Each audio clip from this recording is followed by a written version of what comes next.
जय हिंद दोस्तों, मैं आपका दोस्त जय स्वागत करता हूं आप सबके अपने चैनल पर एक नए वीडियो में। हम पीवाईक्यू लगा रहे हैं। आज हमें मॉडर्न हिस्ट्री के आगे के पीवाईक्यू लगाने हैं। इसका मतलब यूपीएससी के पीवाईक्यू में हिस्ट्री जो है, आर्ट एंड कल्चर के हमने सारे पीवाईक्यू कंप्लीट कर लिए, प्लेलिस्ट बनी है। Ancient history completed, medieval history completed, आज मॉडर्न हिस्ट्री भी कंप्लीट हो जाएगी। आफ्टर दिस जियोग्राफी चलेंगे, पॉलिटी चलेंगे और फिर इकोनॉमी, इन्वायरमेंट, साइंस टेक होते हुए फिर हम मेंस के पीवाईक्यू भी करेंगे। प्लेलिस्ट बनी है, अगर आप नए हैं तो जाकर इन सब का लाभ उठा सकते हैं। और एक नए तरीके से पढ़ा रहे हैं क्योंकि पीवाईक्यू से कई क्वेश्चन अगली बार के एग्जाम में आते हैं, तो आप एक बार वीडियो देखिएगा, खुद ही जान जाएंगे। बाकी एनसीईआरटी वगैरह बहुत कुछ चल रहा है, आप विजिट करिए चैनल पर एक बार, तो अच्छा रहेगा। 2021 में क्वेश्चन पूछा गया, इनमें से कौन सेक्रेटरी के रूप में हिंदू फीमेल स्कूल से संबद्ध थे या थी?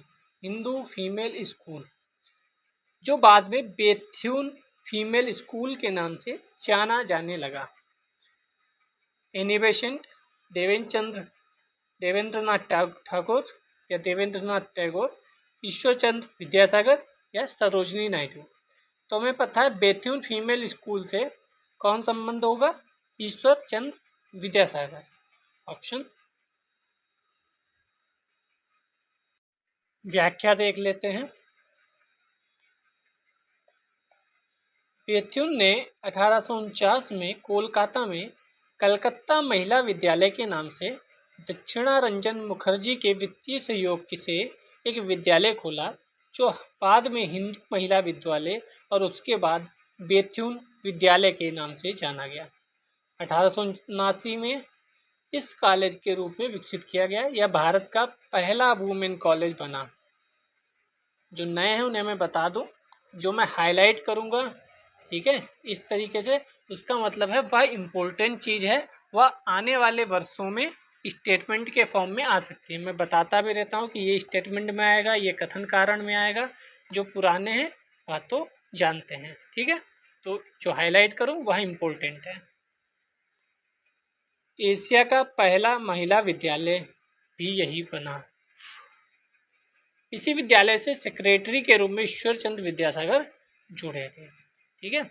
तो अब इसमें कई स्टेटमेंट हमें मिल गया कि भारत का पहला वुमेन कॉलेज था, एशिया का भी पहला महिला विद्यालय था, ठीक है। 1849 में जो क्रोनोलॉजी पूछ लेते हैं कि क्या पहले हुआ क्या बाद को हुआ, उसके क्रम में बताओ, तो वह भी इससे हो जाएगा। 2020 में चलते हैं। पहला क्वेश्चन, भारतीय इतिहास के संदर्भ में 1884 का रखमाबाई मुकदमा किस पर केंद्रित था? नंबर 1, महिलाओं का शिक्षा पाने का अधिकार। नंबर 2, सहमति की आयु। नंबर 3, दाम्पत्य अधिकारों का प्रत्यास्थापन। नीचे दिए गए कोड का प्रयोग कर सही उत्तर का चयन करें। सही है या गलत, सर्किल बनाते रहिए। 1 और 2, 2 और 3, 1 और 3, 1, 2 और 3। तो इसका आंसर सही होना चाहिए बी, 2 और 3 सही है। महिलाओं की शिक्षा पाने का अधिकार से इसका कोई लेना देना नहीं था। इसको पढ़ लेते हैं। रखमाबाई राउत ब्रिटिश भारत की पहली महिला डॉक्टरों में से एक थी। पहली महिला डॉक्टर नहीं थी, पहली महिला डॉक्टरों में से एक थी। 11 वर्ष की आयु में इनका विवाह कर दिए जाने के पश्चात भी इन्होंने अपनी मां के घर में ही रहना जारी रखा। इस कारण इनके पति दादाजी भीकाजी ने अपने दाम्पत्य अधिकारों के प्रत्यास्थापन हेतु रखमाबाई के विरुद्ध मुकदमा दायर किया। इस प्रकार कथन 3 सही है। दादाजी भीकाजी बनाम रखमाबाई मामले में पहला निर्णय रखमाबाई के पक्ष में रहा। हालांकि बाद में इस मामले पर अनेक बार पुनर्विचार किया गया व अंतिम निर्णय दादाजी भीकाजी के पक्ष में आया। इसके बाद महारानी विक्टोरिया द्वारा न्यायालय का निर्णय पलटते हुए रखमाबाई और दादाजी भीकाजी का विवाह समाप्त कर दिया गया। यानी इसमें महारानी विक्टोरिया को भी हस्तक्षेप करना पड़ा था। आगे चलकर रखमाबाई मुकदमे की एज ऑफ कंसेंट एक्ट के बनने से में महत्वपूर्ण भूमिका थी।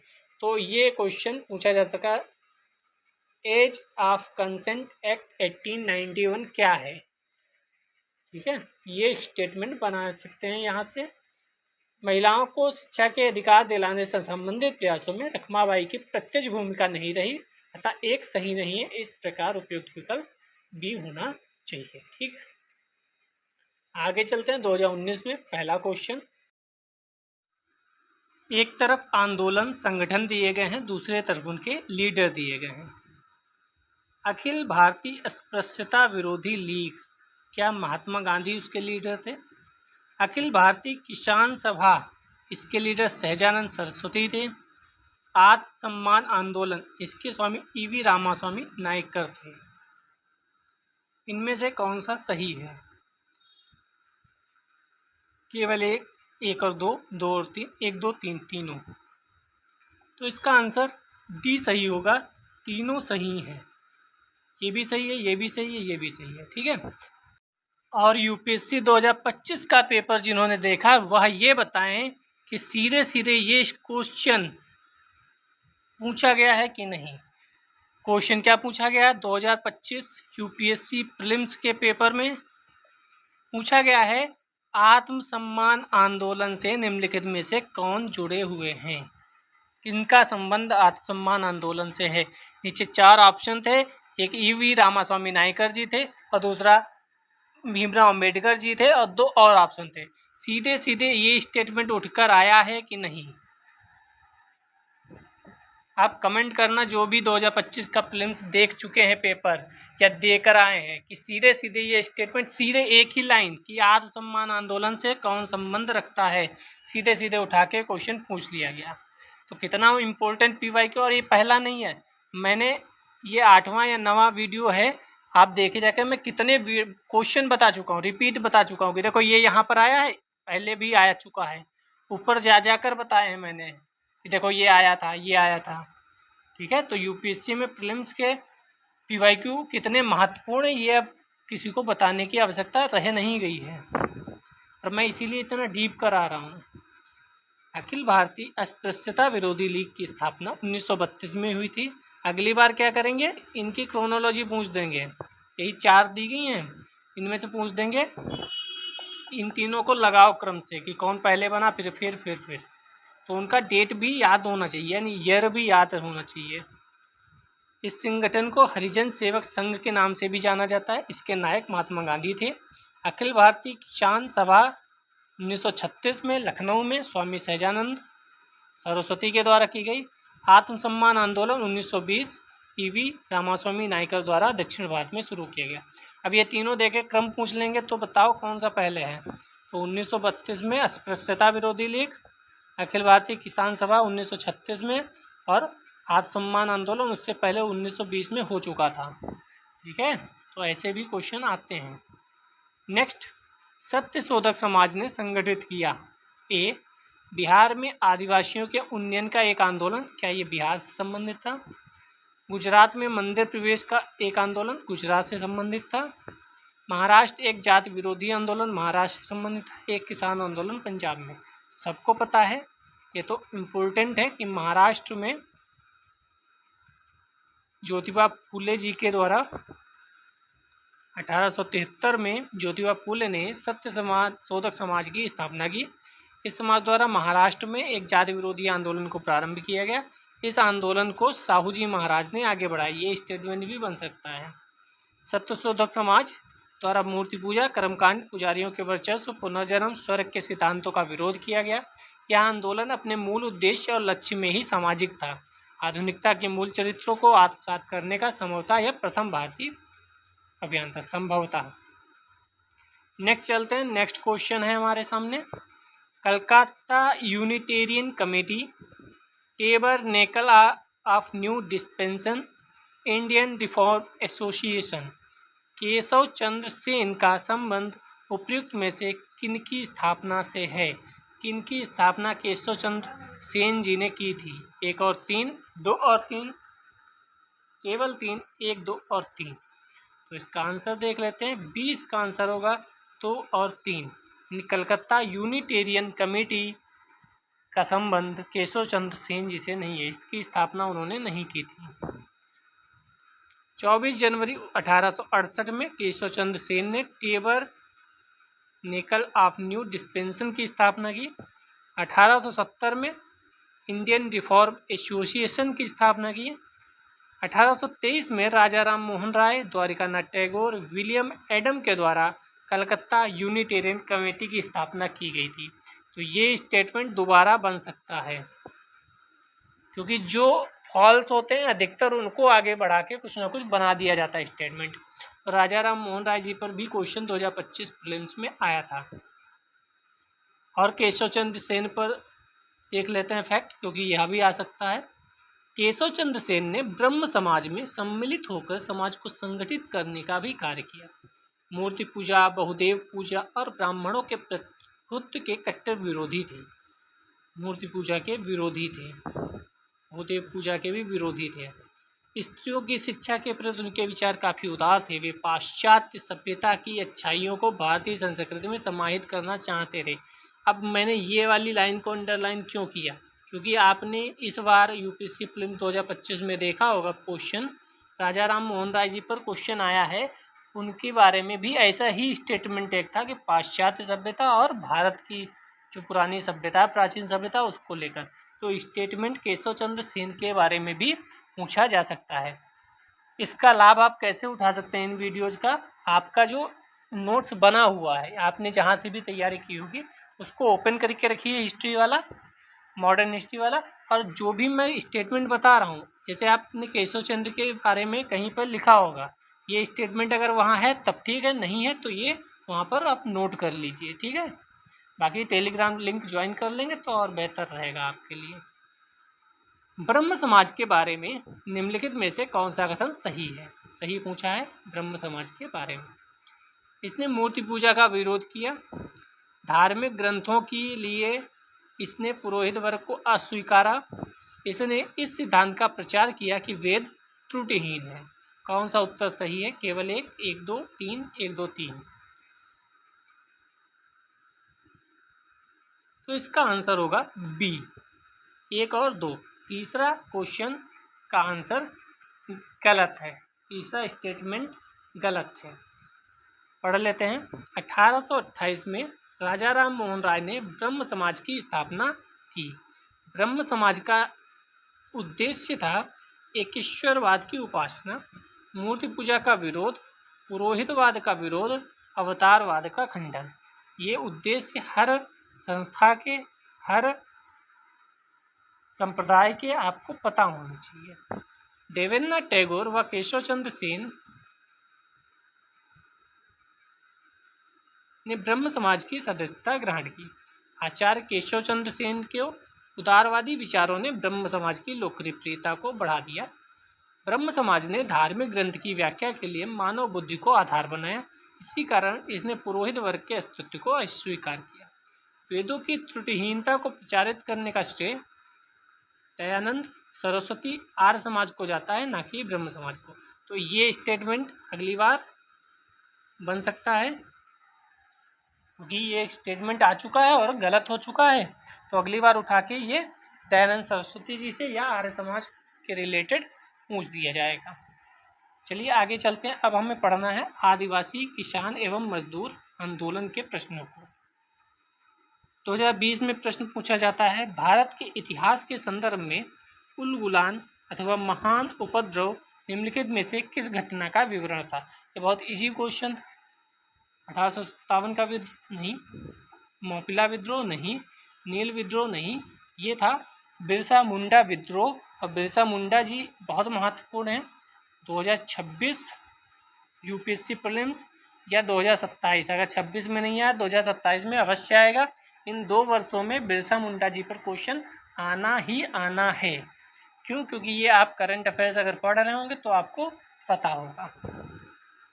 करंट अफेयर्स हिंदी मैगजीन मुझे करानी है, अगर आप कमेंट करेंगे तो मैं करा दूंगा हर मंथ की, और बीच में नहीं छोड़ा जाएगा। मैं जो कमिटमेंट करूंगा वो कंप्लीट करूंगा। आप चाहे पीवाईक्यू और एनसीईआरटी की सीरीज देख सकते हैं। कमिटमेंट।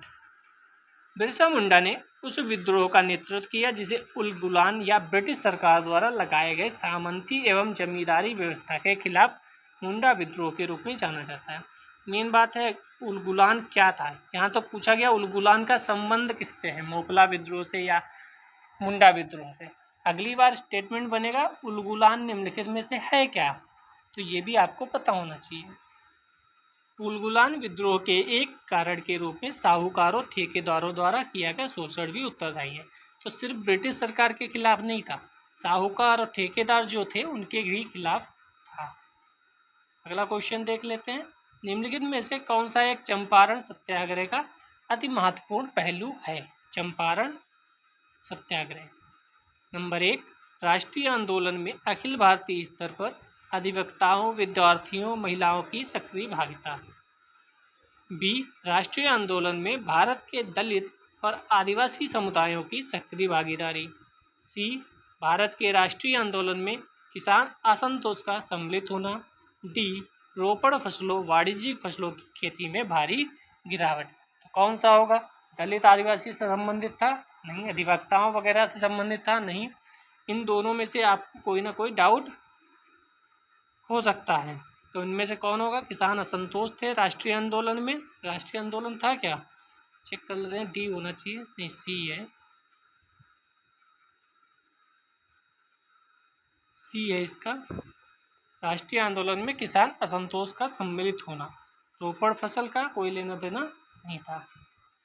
चंपारण आंदोलन 1917-18 में हुआ। उस दौरान अंग्रेज किसानों से जबरदस्ती नील की खेती, कृषकों को अपनी जमीन के 3/20वें भाग पर नील की खेती करना अनिवार्य था। अनिवार्य तिनकठिया व्यवस्था। अगली बार ये स्टेटमेंट पूछ दिया जाएगा, अनिवार्य तिनकठिया व्यवस्था। इसकी परिणति यह हुई कि एक किसान राजकुमार शुक्ल ने महात्मा गांधी को चंपारण आने का न्योता दिया। ये भी पूछा जाता है कहाँ दिया, तो ये इसमें नहीं लिखा है, तो लखनऊ में दिया था। लखनऊ में महात्मा गांधी जी थे, तो लखनऊ से बुलाकर ये ले गए थे। इसके बाद महात्मा गांधी नील की खेती के विरोध में इनके सहयोगी कौन कौन थे, ये भी महत्वपूर्ण है। राजेंद्र प्रसाद, अनुग्रह नारायण सिन्हा और ब्रज किशोर प्रसाद, इन लोगों के साथ चंपारण गए थे। तो जैसे ही अहमदाबाद वाले में पूछा जाता है कौन इनके सहयोगी थे, वैसे ही यहाँ भी पूछा जाता है कि इनके सहयोगी कौन थे। ठीक है। नंबर 2, निम्नलिखित में से कौन 1948 में स्थापित हिंद मजदूर सभा के संस्थापक थे? आपने ऊपर अभी देखा संस्थापक बहुत पूछ रहा है, संस्थापक पे क्वेश्चन ठीक ठाक आ रहे हैं। आप यहाँ देखेंगे, अभी हमने ऊपर देखा था, यहाँ पर देख लो कि केशव चंद्र सेन ने किसकी स्थापना की। ठीक है।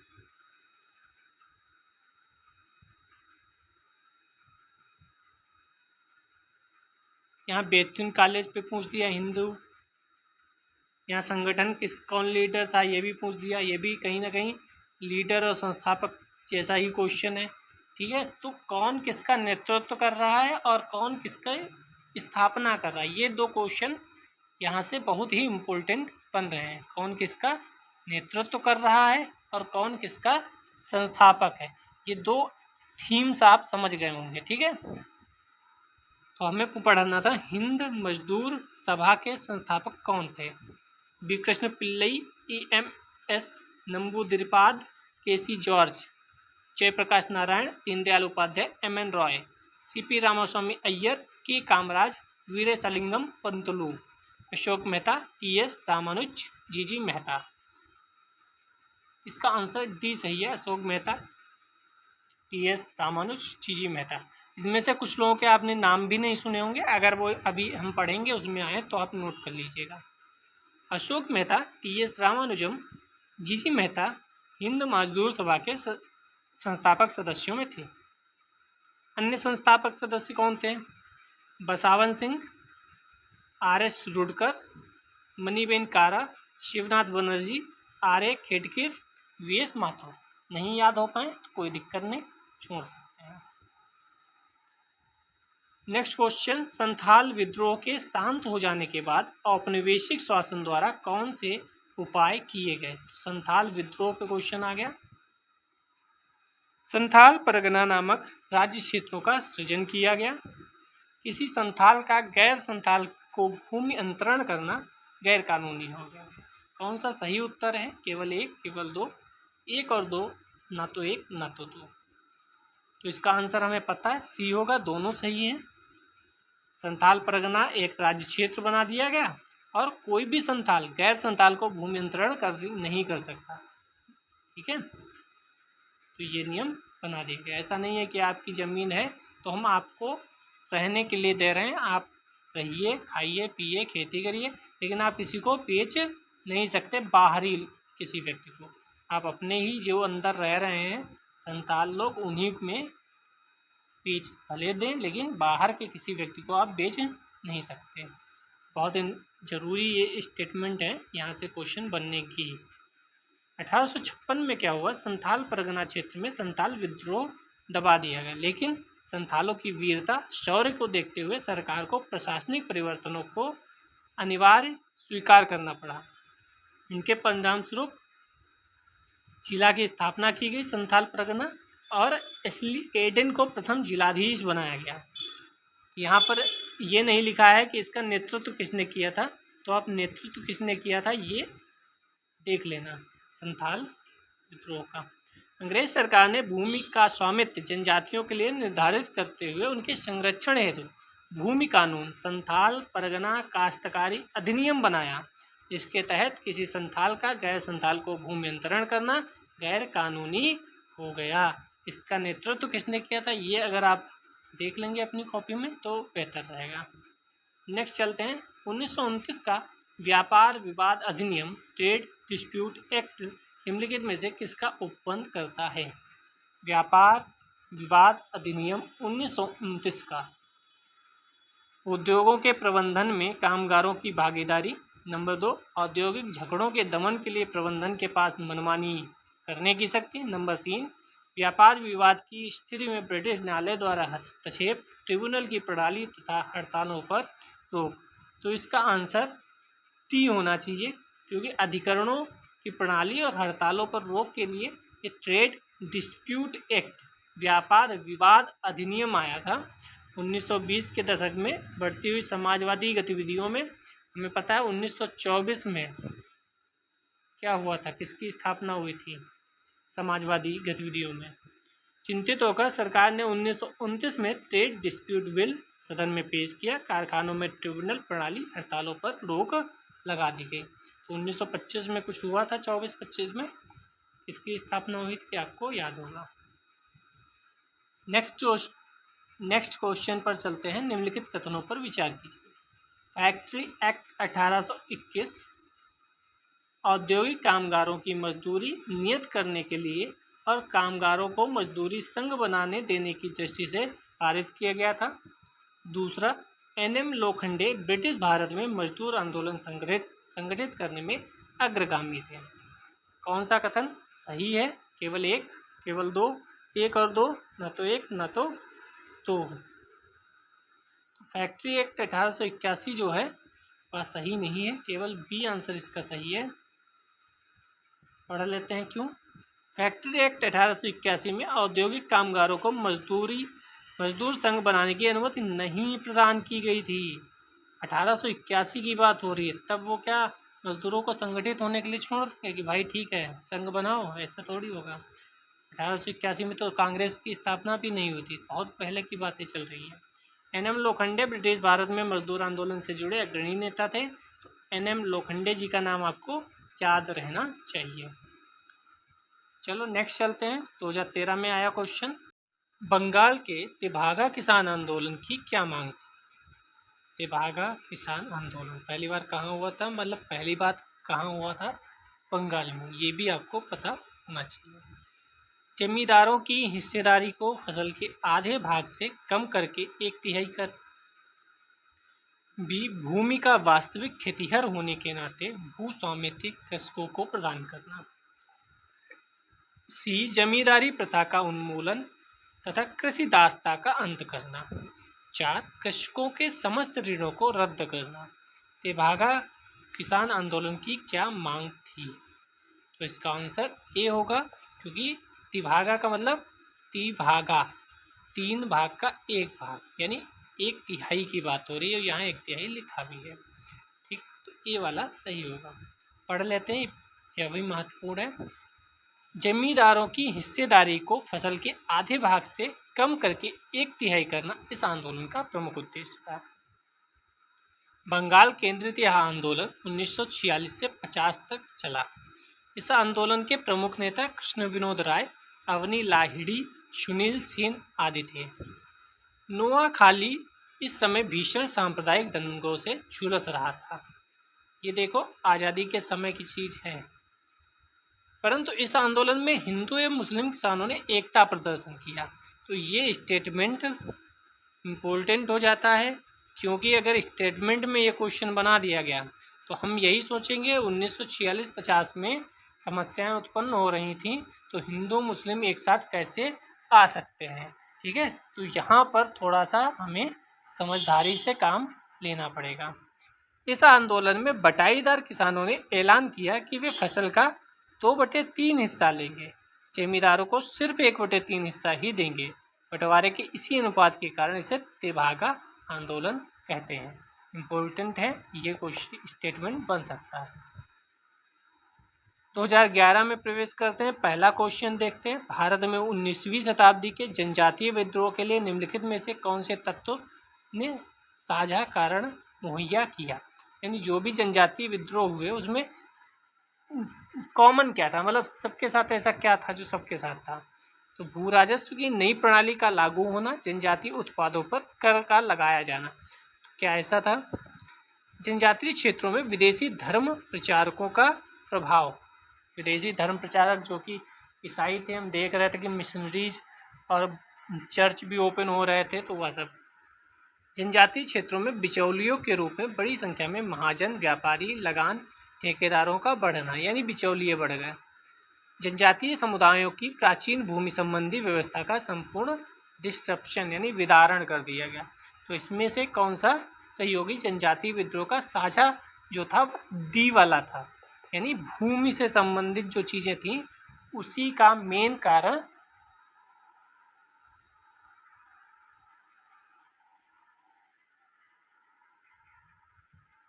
क्योंकि जनजातीय विद्रोह जो होते हैं उनके लिए मेन क्या था, उनकी जमीन मेन थी, ठीक, उनकी भूमि मेन थी। ये पढ़ लेते हैं, महत्वपूर्ण होगा।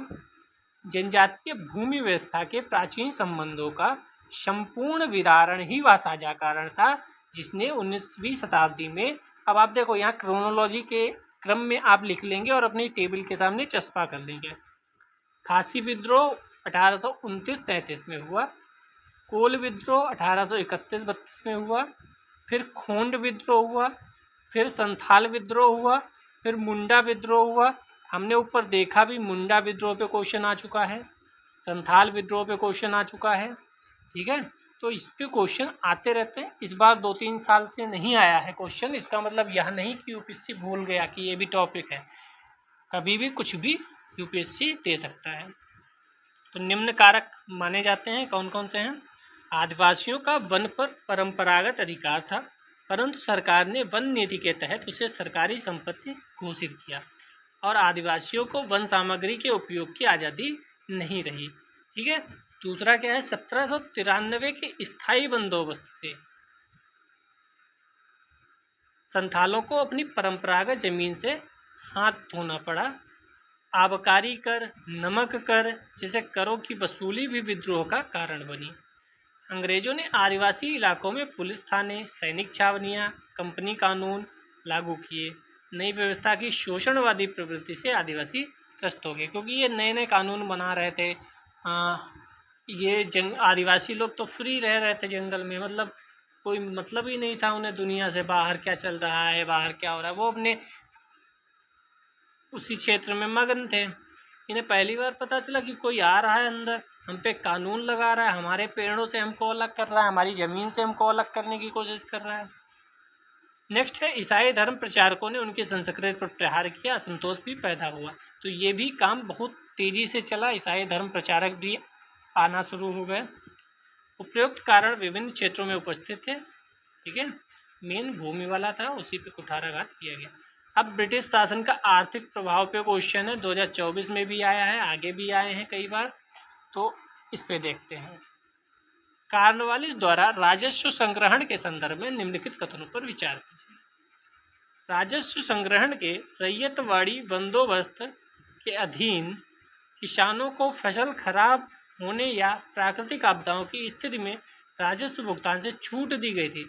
इतने प्रेम कैसे बरसाया इन लोगों ने, छूट दे दी होगी कि भाई नहीं नहीं सही बात है, आपदा थी, छोड़ो ठीक है छूट दे देते हैं, नहीं लेंगे हम आपसे कर। इतना अच्छे होंगे क्या, पहला तो गलत ही लग रहा है। बंगाल स्थायी बंदोबस्त के अधीन यदि जमींदार नियत तिथि पर या उससे पहले राज्य का राजस्व का भुगतान करने में विफल रहता है तो उसकी जिम्मेदारी जमींदारी से हटा दिया जाता है। टाइम भी फिक्स था कि शाम को इतने बजे आपको लिखाया भी गया होगा, तो ये तो सही होना चाहिए और हम बी के साथ चले जाएं। जी हाँ, बी सही है, केवल दो, पहला गलत है, दूसरा सही है। पढ़ लेते हैं। राजस्व संग्रह के रैयतवाड़ी बंदोबस्त के तहत खराब फसल या प्राकृतिक आपदाओं की स्थिति में किसानों को राजस्व भुगतान से छूट नहीं दी गई थी। कॉमन सेंस की बात है भाई, कहाँ दिए होंगे, मतलब और कब की बात चल रही है, आज़ादी के समय की बात नहीं थी, तो बहुत पहले की बात है। 1790 में जमींदारों के साथ कर चुकाने का 10 वर्षीय समझौता किया गया, 1793 में स्थायी बना दिया गया। 1790 में तो ये राजा हुआ करते थे कि भाई हम हैं, तो कहाँ इतना प्यार मोहब्बत दिखाएंगे। भूमि के स्वामी के रूप में जमींदार उसे बेच सकता था, गिरवी रख सकता था, ये स्टेटमेंट अगली बार आएगा। भूमि के स्वामी के रूप में जमींदार उसे बेच सकता था, गिरवी भी रख सकता था, हस्तांतरित कर सकता था, उसके उत्तराधिकारी अधिकारों और दायित्वों के साथ भूमि को विरासत में प्राप्त कर सकते थे। ये स्टेटमेंट अगली बार यूपीएससी प्रीलिम्स में डायरेक्ट आ सकता है। लेकिन वर्ष 1794 में शुरू किए गए सूर्यास्त विधि के तहत यदि किसी निश्चित तिथि के सूर्यास्त तक देय कर का भुगतान नहीं किया जाता है तो जमींदारी को सरकार द्वारा अपने कब्जे में ले लिया जाएगा और नीलाम कर दिया जाएगा। इसमें भाई एक इंटरेस्टिंग कहानी है, बहुत मज़ेदार, लेकिन अभी समय नहीं है, कभी हिस्ट्री पढ़ेंगे एनसीईआरटी में जब पढ़ रहे हैं तब हम इसके बारे में कहानी बताएंगे। अधिकार नए मालिक को हस्तांतरित कर दिए जाते। 2020 पहला क्वेश्चन, निम्नलिखित में से किस कारण से भारत में 20वीं शताब्दी में आरंभ नील की खेती का ह्रास हुआ। ह्रास मतलब कमी हुई, किस कारण से कमी हुई, तो ये सिंपल सा क्वेश्चन है। नील के उत्पादकों के अत्याचारी आचरण के प्रति काश्तकारों का विरोध, ऐसा थोड़ी होगा, तो तुम्हारी बात मान लेंगे। नई खोजों के कारण विश्व बाजार में इसका अलाभकर होना, नील की खेती का राष्ट्रीय नेताओं द्वारा विरोध किया जाना, उत्पादकों के ऊपर सरकार का नियंत्रण। तो सिंपल सी बात है, बी वाला सही है, क्योंकि अन्य चीज़ें खोज ली गई थी तो अब नील की कोई आवश्यकता नहीं थी क्योंकि वह चीज़ें सस्ती पड़ रही थी। 19वीं सदी के अंत के आने तक 20वीं सदी के शुरुआत में नील के निर्यात में बहुत कमी देखी गई। एक आंकड़े के मुताबिक, आंकड़े का हमें कोई लेना देना नहीं, नील के निर्यात में आई इस कमी का मुख्य कारण जर्मनी द्वारा विकसित एक केमिकल निर्मित डाई थी। नील डाई की यूरोप में मांग को लगभग समाप्त कर दिया, क्योंकि प्राकृतिक की ज़रूरत नहीं है, अब केमिकल से बनने लगी बढ़िया डाई, यानी बढ़िया कलर बनने लगे।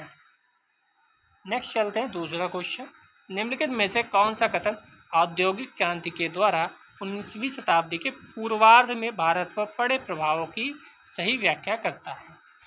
फिर से पढ़ते हैं, निम्नलिखित में से कौन सा कथन औद्योगिक क्रांति के द्वारा 19वीं शताब्दी के पूर्वार्ध में, यानी 1813 की ये बात कर रहा है, क्योंकि 1813 में आपने पढ़ा होगा क्या था, भारत पर पड़े प्रभाव की सही व्याख्या करता है, वो लिखा भी है 1813। तो भारतीय दस्तकारी उद्योग नष्ट हो गए थे, भारत के वस्त्र उद्योग में मशीनों का बड़ी संख्या में प्रवेश हो गया था, देश के अनेक भागों में रेलवे लाइन बिछाई गई थी, तब रेलवे लाइन थी क्या, ब्रिटिश उत्पादन के आयात पर भारी शुल्क लगाया गया था। तो सिंपल सा क्वेश्चन ए है, भारतीय दस्तकारी उद्योग नष्ट हो गए थे। क्यों नष्ट हो गए थे, क्योंकि ब्रिटेन में औद्योगिक क्रांति आई थी, वहाँ बढ़िया बढ़िया मशीनें लगने लगी थी, उद्योग लगने लगे थे, तो वहाँ से सामान हम यहाँ, जिसे कहा जाता है कि भारत से कच्चा माल ये ले जाते थे और बना बनाया माल भारत में लाते थे। ब्रिटेन में औद्योगिक क्रांति के क्रम से बड़े पैमाने पर वस्तुओं का उत्पादन होने लगा, जिसे कम आयात शुल्क पर भारत में आयात किया जाने लगा। इसी समय 1813 एक्ट द्वारा मुक्त व्यापार की नीति को लागू कर इसे और बल प्रदान किया गया। ठीक है, हस्तशिल्प का पतन हो गया। सही पूछा था, हाँ सही व्याख्या करता है। ठीक है, तो आप ऐसे पढ़िए कि कुछ भी दिखे तो आपको खुद ही याद आ जाए कि हाँ 1813 की बात कर रहा है, 1815 की बात कर रहा है। यदि भारत में रेलवे लाइन का निर्माण भी औद्योगिक क्रांति का ही परिणाम है, क्योंकि सामान को आपको ले जाना है, कच्चा माल इधर से उधर लाना है और जल्दी करना है, तो रेलवे लाइन उसमें ज़्यादा अच्छे से और सस्ती चीज़ों में काम करती थी। ठीक है, पी और सी गलत है। औद्योगिक क्रांति के उपरांत ब्रिटेन में उत्पादित वस्तुओं को भारतीय बाजार में अधिकाधिक मात्रा में सस्ता में उपलब्ध कराया गया। इसके लिए ब्रिटिश सरकार द्वारा आयात लगे शुल्क को कम कर दिया गया, न कि बढ़ा दिया गया। हाँ, यहाँ पे भारी शुल्क लगा था, तभी सही है। ठीक है, आर्थिक तौर पर 19वीं शताब्दी में भारत पर अंग्रेजी शासन का एक परिणाम था। आर्थिक तौर पर 19वीं शताब्दी में भारत पर अंग्रेजी शासन का एक परिणाम था। कौन सा अंग्रेजी शासन का परिणाम था? भारतीय हस्तशिल्प के निर्यात में वृद्धि हुई, ऐसा हुआ होगा। भारतीयों के स्वामित्व वाले कारखाने की संख्या में वृद्धि हुई। भारतीय कृषि का वाणिज्यीकरण हुआ। नगरीय जनसंख्या में तीव्र वृद्धि हुई। तो इसका ऑप्शन सी सही होगा, भारतीय कृषि का वाणिज्यीकरण हुआ। ठीक है, यानी अब जो पैसे वाली चीज़ें हैं, अभी तक क्या होता था, जो खाने वाली चीज खाद्य फसलें थी, गेहूँ चावल, वो लगाई जाती थी, तो वाणिज्य पैसा पैदा हो ऐसी चीज़ें लगाई जाएंगी। कृषि का वाणिज्यीकरण एक ऐसी प्रक्रिया है जिसके अंतर्गत खाद्यान्न फसलों के स्थान पर बाजार आधारित फसलों का उत्पादन किया जाता है, जैसे कपास, तंबाकू। एडम स्मिथ के अनुसार, इकोनॉमी में आप एडम स्मिथ को पढ़ेंगे। ठीक है, वाणिज्यीकरण उत्पादन को प्रोत्साहन देता है, परिणाम स्वरूप समाज में समृद्धि आती है, किंतु औपनिवेशिक शासन के अंतर्गत लाए गए वाणिज्यीकरण ने जहां ब्रिटेन को समृद्ध बनाया, वहां भारत के संदर्भ में इसका प्रतिकूल असर हुआ। सिंपल सा मतलब है, यहाँ जो भी होता था वह भारत को आगे बढ़ाने के लिए नहीं होता था, बल्कि ब्रिटिश में जो ज़रूरतें थी उनको पूरा करने के लिए किया जाता था। ब्रिटेन में औद्योगिक क्रांति अब प्रारंभ हो गई थी, अभी हमने देखा 1813। ब्रिटिश उद्योगों के लिए बड़ी मात्रा में कच्चे माल की आवश्यकता थी। सर्वविदित है कि औद्योगिकरण के लिए एक सशक्त कृषि आधार का होना जरूरी है।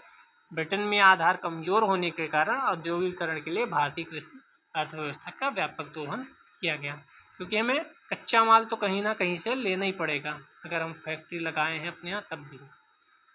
किसानों में मुनाफा प्राप्त करने की उत्प्रेरणा को भी कृषि के वाणिज्यीकरण को प्रेरित करने वाला एक कारक बताया।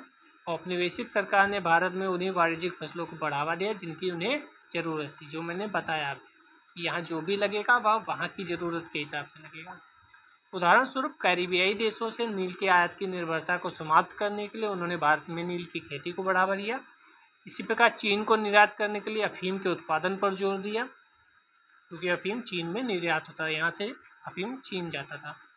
इसी तरह इटालियन रेशम पर अपनी निर्भरता कम करने के लिए बंगाल में मलबरी रेशम के उत्पादन पर बल दिया। आप समझ रहे हो कि अपनी आवश्यकता अनुसार चीज़ें यहाँ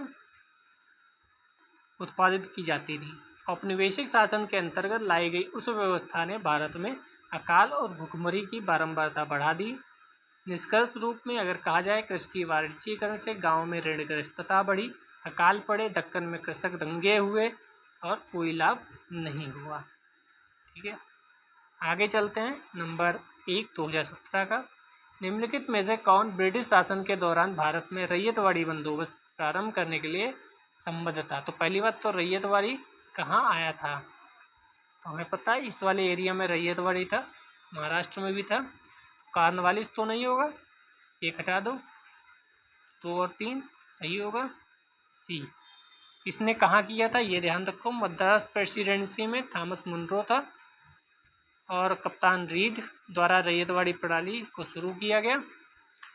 बाद में इसे बम्बई में बंगाल के कुछ हिस्सों, असम, कुर्ग तक भी बढ़ा दिया गया। कार्नवालिस तो स्थायी बंदोबस्त प्रणाली से रिलेटेड था। ठीक है, 2015 में क्वेश्चन पूछा गया, निम्नलिखित में कौन में भारत उपनिवेशवाद का आर्थिक आलोचक था। तो किसने, सबने आलोचना की थी, डी है सही, सबने। दादा भाई नौरोजी हम पढ़ के आए थे, और जब दादा भाई नौरोजी पढ़े थे तो वहाँ आरसी दत्त और जी सुब्रमण्यम अय्यर को व्याख्या में देखा था, अगर आपको याद होगा।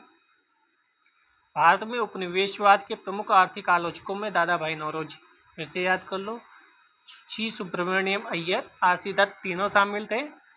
दादा भाई नौरोजी ने अपनी एक लेख poverty and British rule India, the wants and means of India, on the commerce of India द्वारा धन के निष्कासन के सिद्धांत की भी व्याख्या की है। आरसी दत्त जी ने कौन सी पुस्तक लिखी थी, वह भी आप बता सकते हैं, हमने पढ़ा था पिछली वीडियोज में, व्याख्या में। नौरोजी ने कहा कि धन का निकास ब्रिटिश उपनिवेशवाद के शोषण का एक उपकरण था, भारतीय निर्धनता का प्रमुख कारण है। प्रसिद्ध अर्थशास्त्री व राष्ट्रवादी रमेश चंद्र दत्त ने अपनी पुस्तक इकोनॉमिक हिस्ट्री ऑफ इंडिया में धन के बहिर्गमन सिद्धांत का उल्लेख किया है। ठीक है, इन्होंने कहा था इनके अनुसार भारत के सकल राजस्व का लगभग आधा हिस्सा तो बाहर चला जाता है। दत्त ने धन के बहिर्गमन को बहते हुए घाव की तरह बताया। सुब्रमण्यम अय्यर जी ने आर्थिक नीतियों की आलोचना की। तो बहते हुए घाव की तरह किसने बताया था, ये स्टेटमेंट अगली बार बन सकता है। चलिए 2012 का पहला क्वेश्चन देख लेते हैं। निम्नलिखित पर विचार कीजिए। मृदा के स्वरूप तथा उपज के गुणों के आधार पर भूमि राजस्व का मूल्यांकन किया जाता था। युद्ध में चलती फिरती तोपों का उपयोग, तंबाकू और लाल मिर्च की खेती, उपयुक्त में से कौन से अंग्रेजों की भारत की देन थी। इस बार यूपीएससी 2025 में भी अमरूद पपीता पे क्वेश्चन आया था, कुछ विदेशी से कौन भारत आया, ऐसा कुछ। तो इसका आंसर डी सही होगा। ये इनमें से कोई भी ऐसा नहीं था जो अंग्रेजों की देन थी। ठीक, पढ़ लेते हैं। उपरोक्त में से कोई भी कथन सही नहीं है, क्योंकि इनमें से कोई भी अंग्रेजों को भारत की देन नहीं थी। सब अंग्रेजों के आगमन के पूर्व भारत में प्रचलित थे। मृदा के स्वरूप, उपज के गुणों के आधार पर भूमि राजस्व का मूल्यांकन मध्य युग की देन थी। अंग्रेजों से पूर्व ही शेरशाह सूरी व अकबर ने भूमि की गुणवत्ता के आधार पर भूमि का विभाजन किया। भूमि उपज के आधार पर भू राजस्व का निर्धारण किया। चलती फिरती तोपों अंग्रेजों के पूर्व ही मुगल काल में होने लगा था। बाबर के द्वारा पानीपत के युद्ध में एक बड़ा कारण था तोपखाना पद्धति, जिससे बाबर युद्ध जीत लिया गया था। बाबर ने उज्बेकों की युद्ध नीति, तुलगुमा युद्ध पद्धति, तोपों की सजाने में उस्मानी विधि का प्रयोग किया था। ठीक है, भारत में तंबाकू व लाल मिर्च की खेती पुर्तगालियों की देन थी। पुर्तगालियों की देन क्या क्या थी, ये बहुत महत्वपूर्ण है। पुर्तगालियों की देन सब याद कर लो आप। प्रिंटिंग प्रेस की भी देन पुर्तगालियों की ही थी। ठीक है, कहाँ शुरुआत हुई थी प्रिंटिंग प्रेस पहली बार, ये भी आप बता सकते हैं कमेंट सेक्शन में। रैयतवाड़ी बंदोबस्त के संदर्भ में निम्नलिखित कथनों पर विचार कीजिए। नंबर 1, किसानों द्वारा लगान सीधे सरकार को दिया जाता था। इसमें रैयतवाड़ी बंदोबस्त में सरकार रैयत को पट्टे देती थी। कर लगाने के पूर्व भूमि का सर्वेक्षण, मूल्य निर्धारण किया जाता था। केवल एक और दो, 1 2 3 कोई भी नहीं। तो इसका आंसर सी सही होगा। 1 2 3 तीनों सही है, क्योंकि रैयत किसको माना गया था, किसानों को ही रैयत माना गया था। ठीक, रैयतवाड़ी बंदोबस्त के संदर्भ में तीनों कथन सही है। व्याख्या देख लेते हैं। अंग्रेजों द्वारा भारत में भू राजस्व वसूली हेतु लागू की गई व्यवस्था, अभी हमने देखा थॉमस मुनरो और रीड ने शुरू की थी मद्रास में। ठीक है, यह व्यवस्था ब्रिटिश भारत के 51% क्षेत्र पर लागू की गई थी। यह भी आप स्टेटमेंट के लिए तैयार रहें। मद्रास, बम्बई, पूर्वी बंगाल, असम, कुर्ग, इन सब क्षेत्रों में थी। ठीक है, इसके तहत रैयतों को भूमि का मालिकाना हक और कब्जादारी अधिकार दिया गया था। ये स्टेटमेंट भी इम्पोर्टेंट है। इसके द्वारा ये प्रत्यक्ष रूप से, सीधे या व्यक्तिगत रूप से सरकार को भू राजस्व का भुगतान करने के लिए उत्तरदायी थे। ये स्थायी नहीं था, यह ध्यान रखिएगा। 30 वर्षों में लगान का पुनर्निर्धारण होना था, लेकिन 30 वर्षों में, 2-4-10 सालों में नहीं। ये स्टेटमेंट जो हाईलाइट किए हैं बन सकते हैं अगली बार। इस व्यवस्था के अंतर्गत भूमि की उत्पादन क्षमता के आधार पर सर्वेक्षण कर भू राजस्व का निर्धारण किया गया। कृषकों को यह छूट दी गई कि वह जिस प्रकार भूमि का चयन करते हैं उसी आधार पर भू राजस्व चुकाना होगा। हालांकि 1820 के बाद इस व्यवस्था में परिवर्तन आने लगा। कृषकों को उनकी इच्छा के विरुद्ध जबरन भूमि जोतने को बाध्य किया गया। चलिए नेक्स्ट क्वेश्चन देखते हैं। 1793 कॉर्नवालिस की भू व्यवस्था प्रणाली लागू होने के बाद कानूनी विवादों की प्रवृत्ति में बढ़ोतरी देखी गई। निम्नलिखित प्रावधानों में से किस एक को सामान्यतया जोड़कर देखा जाता है? रैयत की तुलना में जमींदार की स्थिति को अधिक सशक्त बनाना, ईस्ट इंडिया कंपनी को जमींदारों की अधिपति बनाना, न्यायिक पद्धति को अधिक कोई नहीं। तो इसमें से सिंपल हमें पता है डी वाला है, इनमें से ऐसा कोई नहीं था जो कानूनी विवादों की प्रवृत्ति को बढ़ा रहा था।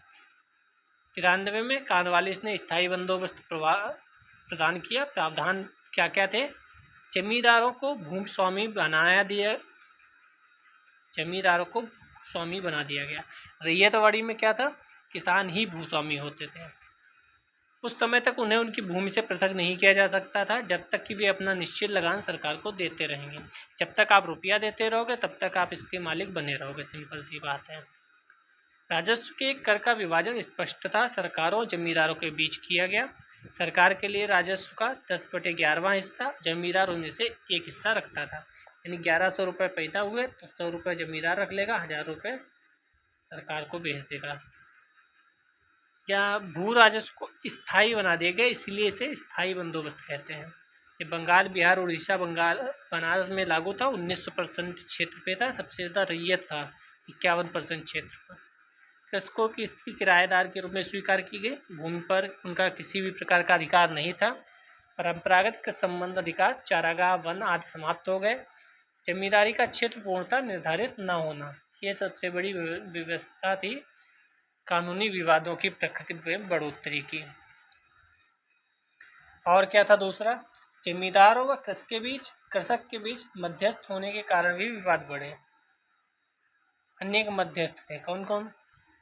कंपनी भी होगी, हमें भी हैं, और भी लोग होंगे। भूमि को बिक्री योग्य बना देने के कारण भी विवाद बढ़े। तो ये सब विवाद के कारण है। नेक्स्ट क्वेश्चन पर चलते हैं। भारत के उपनिवेशी शासनकाल में होम चार्जेज भारत से संपत्ति दोहन के महत्वपूर्ण अंग थे। निम्नलिखित में से कौन सी निधि होम चार्जेज की संगठित थी? यानी होम चार्जेज आपने पढ़ा होगा, अगर नहीं पढ़ा है तो नोट डाउन कर लें। नंबर 1, लंदन में इंडिया ऑफिस के भरण पोषण के लिए प्रयोग में लाई जाने वाली निधि। भारत में कार्यरत अंग्रेज कर्मचारियों के वेतन तथा पेंशन देने हेतु लाई जाने वाली निधि। भारत के बाहर हुए युद्धों को लड़ने में अंग्रेजों द्वारा प्रयोग की जाने वाली निधि। तो इसमें तीनों सही होनी चाहिए कि केवल 2 सही होनी चाहिए? तो 2 सही होनी चाहिए। जो यहाँ काम कर रहे हैं उनको जो रुपया दिया जा रहा है उसे होम चार्जेज बोलेंगे, चाहे वो लंदन में बैठ के काम कर रहे हो चाहे भारत में ही रहकर काम कर रहे हो। जो काम कर रहे हैं उनके भरण पोषण, उनकी जो पेंशन है, उनका वेतन है, उसको जो रुपया दिया जा रहा है उसे ही होम चार्जेस बोलेंगे। ठीक है, युद्ध का कोई इसमें लेना देना नहीं था। पढ़ लेते हैं।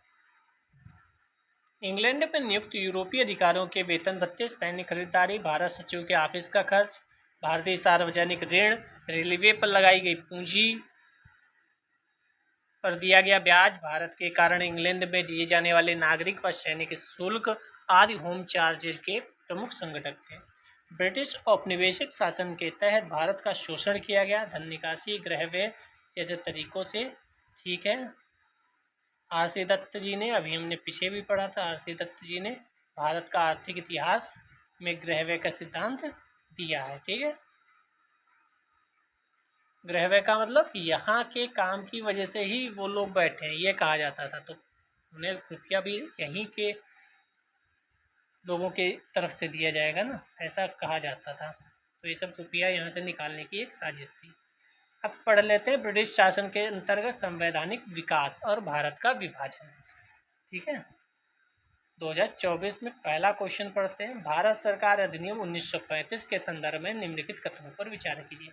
आपको सारे अधिनियम पता हो, कब से लेकर 1763 में आया था कि 65 में आया था, वहाँ से लेकर 1781 में एक छोटा सा आया था, 1793 में आया था, 1813 में आया था, 1833 में आया था, 1853 में आया था, 1858, 1861, फिर 1893, 1909, 1919, कितने 9 बनेगा, 1919, 1935 और 1947। ये याद हो लाइन से। फिर आपको ये भी याद हो लाइन से, इसमें क्या था, ऐसे आपके लिखे हों, इसमें क्या था, इसमें क्या था, इसमें क्या था, सब याद हों। आप ऐसे कोई कहे कि भाई जितना संवैधानिक विकास था सब लिख दो, तो आप बस लिखना शुरू कर दो। इसके चारों तरफ लाइन ड्रा करो, यहाँ लिखो, यहाँ लिखो, इसको पकड़ो, यहाँ लिखो, इसको आपको उंगलियों पर पता हो, ठीक है, कि कब आया और क्या क्या उसमें प्रावधान थे। फिर उसमें से प्रावधान पता होंगे तो आप यह भी बता दोगे कौन से पॉजिटिव थे यानी सकारात्मक थे भारत के लिए और कौन से नकारात्मक थे।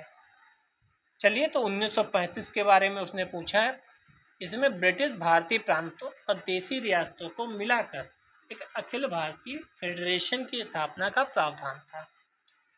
रक्षा और विदेश संबंधी मामलों को परिसंघीय विधानमंडल के नियंत्रण में रखा गया। कौन सा सही है? तो हमें पता है इसमें से दोनों सही हैं, एक और दो दोनों, यानी ये भी सही है, ये भी सही है। विस्तार से पढ़ लेते हैं। भारत सरकार अधिनियम, आपका नोट्स ओपन हो जाए और उसमें जो नहीं हो वह इसमें से नोट कर लीजिए। इसने एक अखिल भारतीय परिसंघ की स्थापना का प्रावधान किया, जिसमें भारतीय प्रांतों, देशी रियासतों को इकाइयों के रूप में शामिल किया गया था। इसने 11 में से 6 प्रांतों में द्विसदनात्मक व्यवस्था लागू की थी। स्टेटमेंट आएगा सभी प्रांतों में द्विसदनात्मक व्यवस्था लागू हुई थी, तो गलत होगा, सभी में नहीं, यहाँ पे साफ साफ लिखा है 11 में से 6 प्रांतों में। भारत सरकार अधिनियम ने विषयों को 3 सूचियों में, केंद्रीय सूची, राज्य सूची, समवर्ती सूची, ये स्टेटमेंट भी इम्पोर्टेंट है कि स्टेटमेंट में क्या बनेगा। भारत सरकार अधिनियम 1919 में यह बताया गया कि केंद्रीय सूची, राज्य सूची, समवर्ती सूची 3 सूचियों में वर्गीकृत हुआ है। क्योंकि कई बार 1909, 1919, 1935 में बड़ा कन्फ्यूजन रहता है कि क्या काम किस में हुआ था। संघी में वही 59 विषय थे, वही सब जो आज भी हैं, अधिकतर वही थे। क्षेत्रीय महत्व के 54 विषयों को राज्य सूची में शामिल किया गया था। शिक्षा, चिकित्सा वही जो आज के समय में अधिकतर वही होंगे। समवर्ती सूची में इतना याद करने की आवश्यकता नहीं होनी चाहिए, तो कॉमन सेंस से भी आप टिक कर सकते हैं। शेष विषयों को अवशिष्ट शक्तियों के अंतर्गत गवर्नर जनरल के पास रखा गया था। सिंपल। विकल्प सी भी था, विकल्प सी तो सही था। 2023 में भी क्वेश्चन पूछा गया, 2024 में भी पूछा गया, 2022 में भी पूछा गया, 2022 में भी पूछा गया, 2 पूछे गए, 2021 में भी पूछा गया। यानी यहाँ से संवैधानिक जो है प्रावधान, वहाँ से क्वेश्चन हमेशा लगभग आ ही जाता है। निम्नलिखित में से किस एक एक्ट द्वारा बंगाल के गवर्नर जनरल को गवर्नर जनरल के रूप में अभिहित किया गया? मोस्ट इम्पोर्टेंट क्वेश्चन है, बहुत आसान इसका जवाब, सिंपल पूछ दिया गया कि किस एक्ट में था, तो 1833 का एक्ट था, सबको पता होता है। लेकिन ये बताओ 1833 में और कौन कौन से प्रावधान थे? मैकाले कब आया था, क्या था, पढ़ लेते हैं। चार्टर अधिनियम 1833। यह अधिनियम ब्रिटिश भारत में केंद्रीकरण की दिशा में अंतिम निर्णायक कदम था। पूर्णतः एकाधिकार कब समाप्त कर दिया गया? कंपनी का। इसके द्वारा बंगाल के गवर्नर जनरल को भारत का गवर्नर जनरल बनाकर नागरिक और सैन्य शक्तियां प्रदान की गई। इस प्रकार इस अधिनियम ने पहली बार तत्कालीन भारतीय ब्रिटिशों के अधीन संपूर्ण क्षेत्र को भारत सरकार के अधिकार क्षेत्र में लाया गया। इस अधिनियम के तहत विलियम बेंटिक भारत का पहला गवर्नर जनरल बना। 2022 का पहला क्वेश्चन देखते हैं। भारत सरकार अधिनियम 1919 में प्रांतीय सरकार के कार्य आरक्षित और अंतरित विषयों के अंतर्गत बांटे गए। निम्नलिखित में से कौन से आरक्षित विषय होंगे? न्याय प्रशासन, स्थानीय सुशासन, भू राजस्व, पुलिस। इनमें से कौन है जो आरक्षित थे? तो आपके अनुसार कौन से होने चाहिए? तो हमें सिंपल सा पता है, स्थानीय सुशासन तो आरक्षित नहीं होना चाहिए, वो तो दिए होंगे। 3 काट दो, बाकी जो बच्चे वो क्या हो गए? सॉरी 2 कट करना है ना, 2 कट करना है तो ये कट हो जाएगा 2। स्थानीय स्वशासन यहाँ है, इसे यहाँ है, यहाँ है, बचा क्या 134 बचा। तो ये इसका आंसर हो जाएगा। ठीक है, क्योंकि न्याय प्रशासन जुडिशरी थोड़ी भारतीय लोगों को दे दी जाएगी। भू राजस्व वहीं से तो पैसा पैदा होता था, पैसे का खेल तो बहुत बड़ा है, तो वो तो अपने पास ही रखेंगे। और कोई समस्या होगी तो सबसे ज़्यादा ताकतवर कौन हो जाता है? पुलिस हो जाती है, क्योंकि वही सब कुछ देखती है। अगर वह भी दे दी गई तो धरना प्रदर्शन वही करेंगे और पुलिस उनकी ही पास ही होगी, तो समस्या उत्पन्न हो जाएगी। तो कई बार थोड़ा बहुत कॉमन सेंस से भी क्वेश्चन आसान हो जाते हैं, लेकिन उसके लिए आपको पढ़ाई तो करनी ही पड़ेगी। कहीं मैं देखता हूँ वीडियो बनते हैं कि 25 क्वेश्चन ऐसे ही सॉल्व हो गए, 35। भाई मत पढ़ो चक्कर में, अगर सच में तैयारी करना चाहते इन सब चक्कर में मत पढ़ो।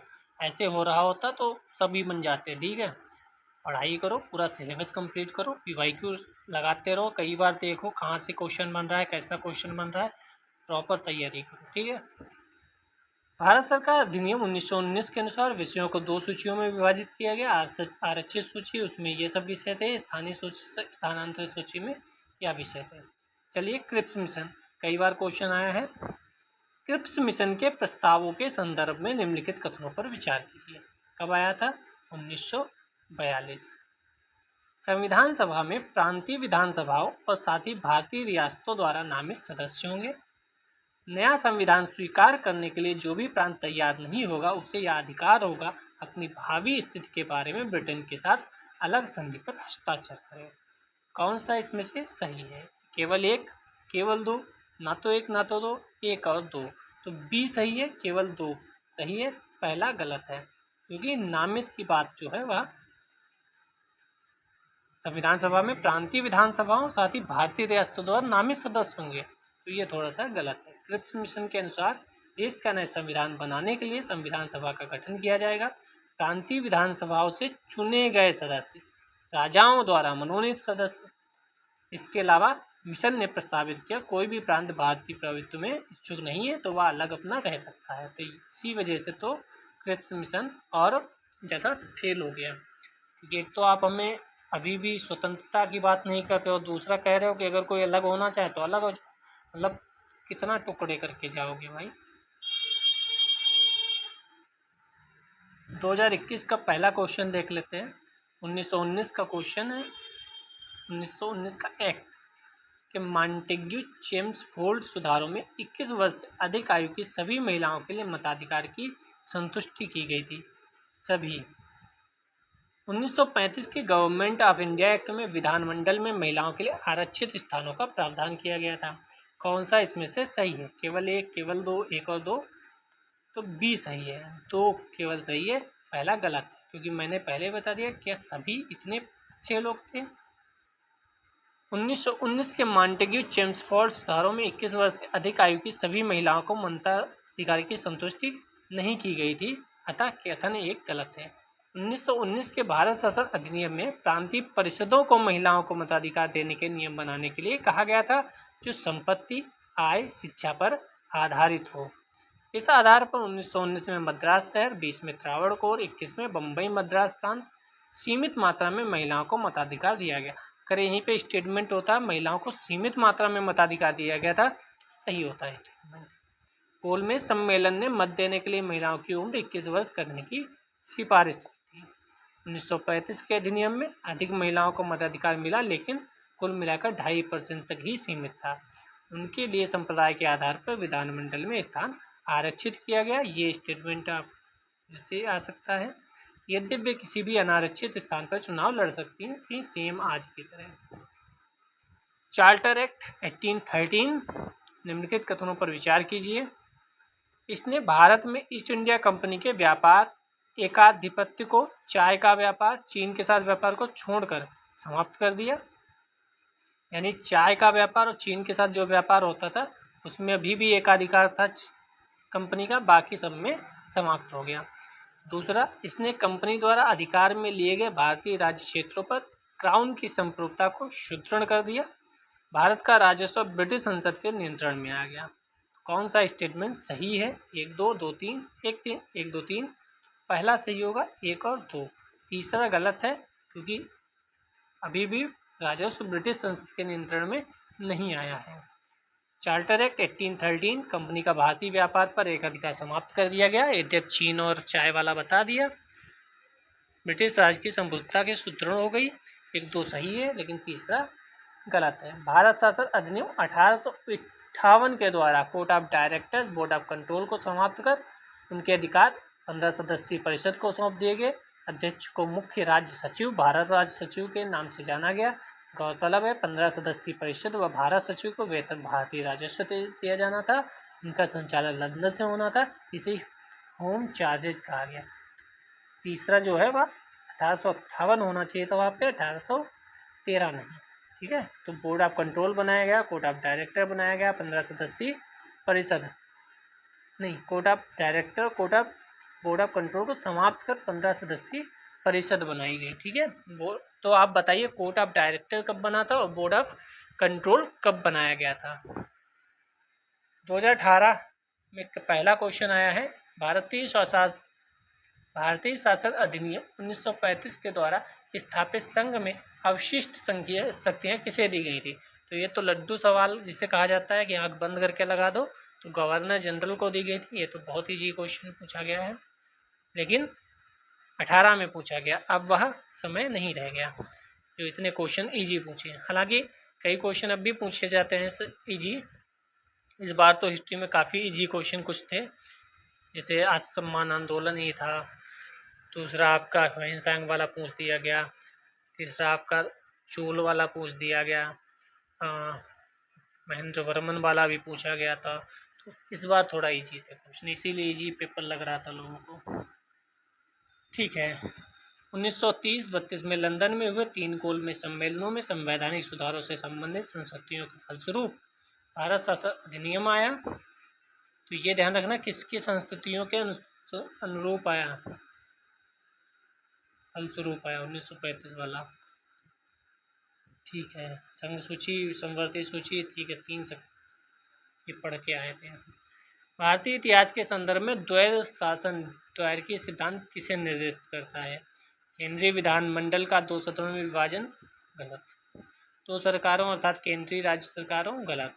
2 शासक समुच्चय, एक लंदन दूसरा दिल्ली, गलत। प्रांतों प्रात्यायोजित विषय को 2 प्रवर्गों में विभाजन, पता नहीं, डी वाला ही सही है। प्रांतों को प्रत्यायोजित विषयों का 2 प्रवर्गों में विभाजन, अभी पढ़ के इस पर क्वेश्चन आए थे। प्रांतीय सरकार की कार्यकारी शाखा आधिकारिक और लोकप्रिय रूप से जिम्मेदार वर्गों को विभाजित कर दी गई। द्वैध शासन 1919 द्वारा प्रारंभ किया गया था। अभी पीछे भी पढ़कर आए थे, ये क्वेश्चन रिपीट हुआ है। मॉन्टेग्यू चेम्सफोर्ड प्रस्ताव किससे संबंधित था? तो ये तो बहुत आसान है, अभी पीछे भी पढ़ के आए थे, डी वाला संवैधानिक सुधार, इसी के अनुरूप 1919 आया था, नो के ही प्रस्ताव के बाद। भारत शासन अधिनियम 1919 मॉन्टेग्यू चेम्सफोर्ड सुधार के नाम से जाना जाता है। एक उच्च स्तरीय दल स्थिति का जायजा लेने भारत आया था। 1918 में रिपोर्ट प्रकाशित हुई। 1919 में अधिनियम आया। ठीक है, औपनिवेशिक प्रशासन के लिए 1919 में विधान बनाया, 1921 में क्रियान्वित किया गया। तो ये बहुत इंपॉर्टेंट, 1919 में क्रियान्वित हुआ था, आया 1919 में था, ठीक है, लेकिन क्रियान्वित 1921 में हुआ।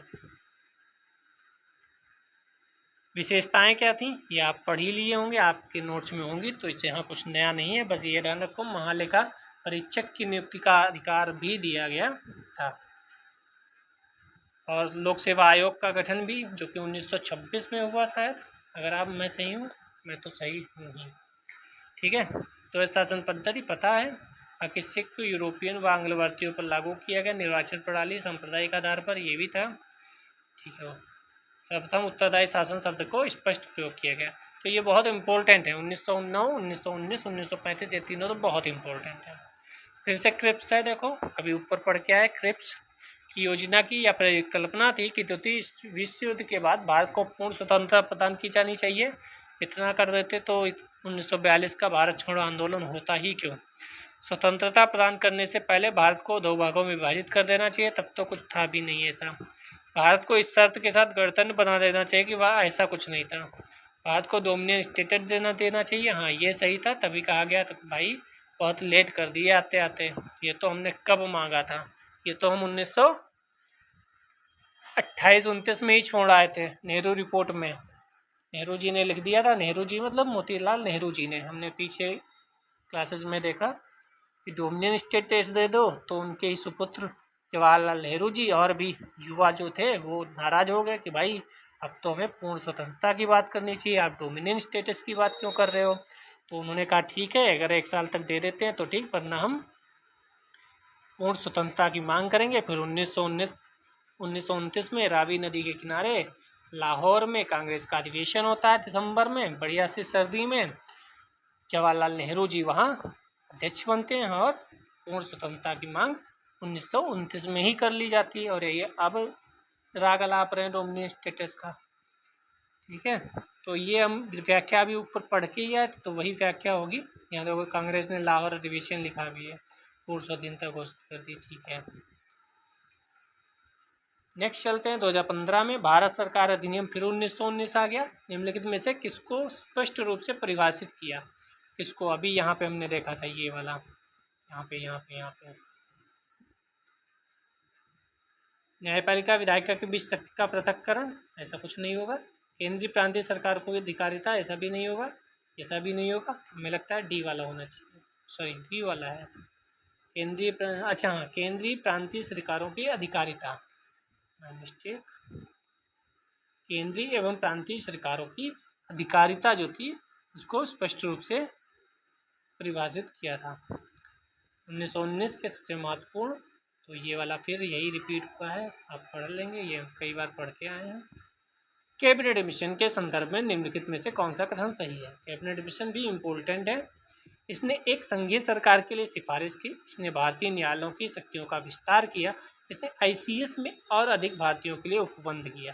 तो इसमें सिंपल सा है, ये सही होगा, केवल एक की बात है, यहाँ न्यायालय और उससे लेना ही देना नहीं था। कैबिनेट मिशन हमें आज़ादी दिलाने के लिए आया था कि भाई आज़ाद कर दो जाके, क्योंकि अब ये लोग मानने वाले नहीं हैं। भारत में संवैधानिक सुधारों की योजना के साथ मार्च 1946 में कैबिनेट मिशन दिल्ली पहुंचा। पैथिक लॉरेंस, क्रिप्स वही वाले और AB अलेक्जेंडर इसमें शामिल थे। क्या क्या सिफारिशें हुई, अखिल भारतीय संघ की स्थापना होनी चाहिए, ब्रिटिश भारत और देशी राज्य सम्मिलित हों, विसंघीय विषयों में वित्त, संचार, विदेशी मामलों के अतिरिक्त सभी विषय अवशिष्ट शक्तियां प्रांतों में निहित होनी चाहिए। कैबिनेट मिशन ने मुस्लिम लीग की पाकिस्तान की मांग को अस्वीकार कर दिया। समूहीकरण को, न्यायालयों की शक्ति का विस्तार, ICS के कोई संबंध नहीं था। मेन क्या, यहाँ 2 लाइन याद रखनी है, एक पाकिस्तान की मांग को अस्वीकार कर दिया, दूसरा अवशिष्ट शक्तियाँ प्रांतों में निहित होंगी। बाकी सब क्या था, आज भी अवशिष्ट शक्तियाँ या तो राष्ट्रपति जी के पास होती हैं या केंद्र के पास होती हैं। यहाँ अवशिष्ट शक्तियाँ इन्होंने प्रांतों के पास कर दी थी, जिससे आपस में ये लोग लड़ते ही रहे। ठीक है, तो ये 2 स्टेटमेंट इसके बहुत महत्वपूर्ण थे कैबिनेट मिशन के। और पाकिस्तान की मांग को स्वीकार कर दिया, इसीलिए मुस्लिम लीग भी परेशान हो गई थी कि लो हमारा पाकिस्तान कोई नहीं दे रहा। नेक्स्ट, रेडक्लिफ समिति किस लिए नियुक्त की गई थी। तो रेडक्लिफ समिति हमें पता है, सिंपल सा इसका आंसर है, ये तो सबको रटा भी होगा, भारत और पाकिस्तान के बीच सीमाओं को निर्धारित करने के लिए। भारत और पाकिस्तान, तो पाकिस्तान और भारत के बीच रेडक्लिफ हो गई। तो आप बताइए भारत और चाइना के बीच कौन सी है, आप बताइए भारत अफगानिस्तान के बीच कौन सी है रेखा। तो यहाँ पे आप पढ़ ही लेंगे 1947 में, ठीक है, इसमें कोई दिक्कत नहीं है। इसके अलावा इसमें भारतीय राष्ट्रीय कांग्रेस, मुस्लिम लीग के भी 2-2 सदस्य थे, ये याद रखिएगा। 2013 का पहला क्वेश्चन, भारतीय इतिहास के संदर्भ में प्रांतों से संविधान सभा के सदस्य उन प्रांतों के लोगों द्वारा सीधे निर्वाचित हुए थे, या भारतीय राष्ट्रीय कांग्रेस मुस्लिम लीग द्वारा नामित हुए थे, या प्रांतीय विधानसभाओं द्वारा निर्वाचित हुए थे, या सरकार द्वारा संवैधानिक मामलों में उनकी विशेषता के लिए चुने गए थे। इसका आंसर होना चाहिए सी, सिंपल, सबको पता है। जो प्रांतीय विधानसभाएं थे उन्होंने निर्वाचित किया था, और जो राजशाही जहाँ राजा वगैरह थे वहाँ नामित हुए थे। ये हम ऊपर भी क्वेश्चन पढ़ के आए हैं। संविधान सभा के गठन के लिए कैबिनेट मिशन ने वयस्क मताधिकार पर आधारित निर्वाचन से इनकार कर दिया क्योंकि इसमें अत्यंत विलम्ब होता, क्योंकि इतने लोग सपोर्ट करते वो सब दिक्कत होती। ठीक है, तो कहा गया कि प्रांतीय विधानसभाएं हैं वहाँ से निर्वाचित करा लो, और जहाँ राजा का शासन है, यहाँ दूसरे लोग हैं, वहाँ से नामित करा लो। 1919 के भारत शासन अधिनियम की निम्नलिखित में से कौन सी विशेषताएं हैं? कई बार क्वेश्चन रिपीट हो चुका है, अब आपको हमें कहने की भी ज़रूरत नहीं है कि भाई संवैधानिक संशोधन, संवैधानिक सुधार जो भी हुए हैं, जितने भी अधिनियम आए हैं, कितने महत्वपूर्ण हैं। प्रांतों की कार्यकारिणी सरकार में द्वैध शासन की व्यवस्था, मुसलमानों के लिए पृथक सांप्रदायिक निर्वाचन की व्यवस्था केंद्र प्रावधानों में। तो मुसलमानों को तो 1909 में ही दे दिया गया था, वो 2 गलत होगा, तो सही होना चाहिए इसका सी 1 और 3, क्योंकि 2 गलत है क्योंकि वो 1909 में ही दे दिया गया था। कथन 1 3 सही है। ठीक है, फिर वही है, आप पढ़ लेना, इसको तुम कई बार पढ़ के आए हैं। भारत के संविधान में केंद्र और राज्यों के बीच किए गए शक्तियों का विभाजन इनमें से निम्नलिखित, ये भी आसान है, अभी हम ऊपर पढ़ के आए थे, सी वाला सही होगा। 1935 में विभाजन कर दिया गया था, 3 समवर्ती सूची और वह सब, तो इसके प्रावधान भी ऊपर पढ़ के आए हैं, आप इसमें पढ़ लेना, वही होंगे, आपके भी लिखे होंगे नोट्स में, तो इसमें कोई दिक्कत नहीं है। बस ये याद रखना, इस अधिनियम के तहत 1937 में संघीय न्यायालय की स्थापना हुई थी, ये हम पढ़कर नहीं आए थे। ठीक है, अब चलते हैं राष्ट्रीय आंदोलन के राजनीतिक संगठन, भारतीय इतिहास के विविध पहलू, यानी मिसलेनियस पे चलते हैं, जो कि 2024 में क्वेश्चन आया था। एक तरफ दल थे, उसकी दूसरी तरफ उसके नेता थे। तो भारतीय जनसंघ क्या डॉक्टर श्यामा प्रसाद मुखर्जी संबंधित है, सोशलिस्ट पार्टी से सी राजा गोपालाचारी, कांग्रेस फॉर डेमोक्रेसी से जगजीवन राम, स्वतंत्र पार्टी से आचार्य नरेंद्र देव। तो बी सही है, 2 इसमें से सही है और 2 गलत है। पहला तो सही है भारतीय जनसंघ वाला, और 3 सही है कांग्रेस फॉर डेमोक्रेसी जगजीवन राम, बाकी 2 गलत हैं, पढ़ लेते हैं। भारतीय जनसंघ की स्थापना, जो जनसंघ ही आगे चलकर भारतीय जनता पार्टी में विलय हो गया, या इस कह सकते हैं बदल गया, ये कह सकते हैं कि वही विचारधारा भारतीय जनता पार्टी की भी है। तो भारतीय जनसंघ 1951 में श्यामा प्रसाद मुखर्जी ने की थी, जयप्रकाश नारायण, राम मनोहर लोहिया, आचार्य नरेंद्र देव सोशलिस्ट पार्टी के प्रमुख नेता थे। ठीक है, इसके सोशलिस्ट पार्टी के, सी राजगोपालाचारी इससे संबंधित नहीं थे। कांग्रेस फॉर डेमोक्रेसी एक भारतीय राजनीतिक पार्टी थी, स्थापना 1977 में हुई थी, जगजीवन राम ने की थी। स्वतंत्र पार्टी 1959 में कांग्रेस सरकार की समाजवादी नीतियों का विरोध करने के लिए।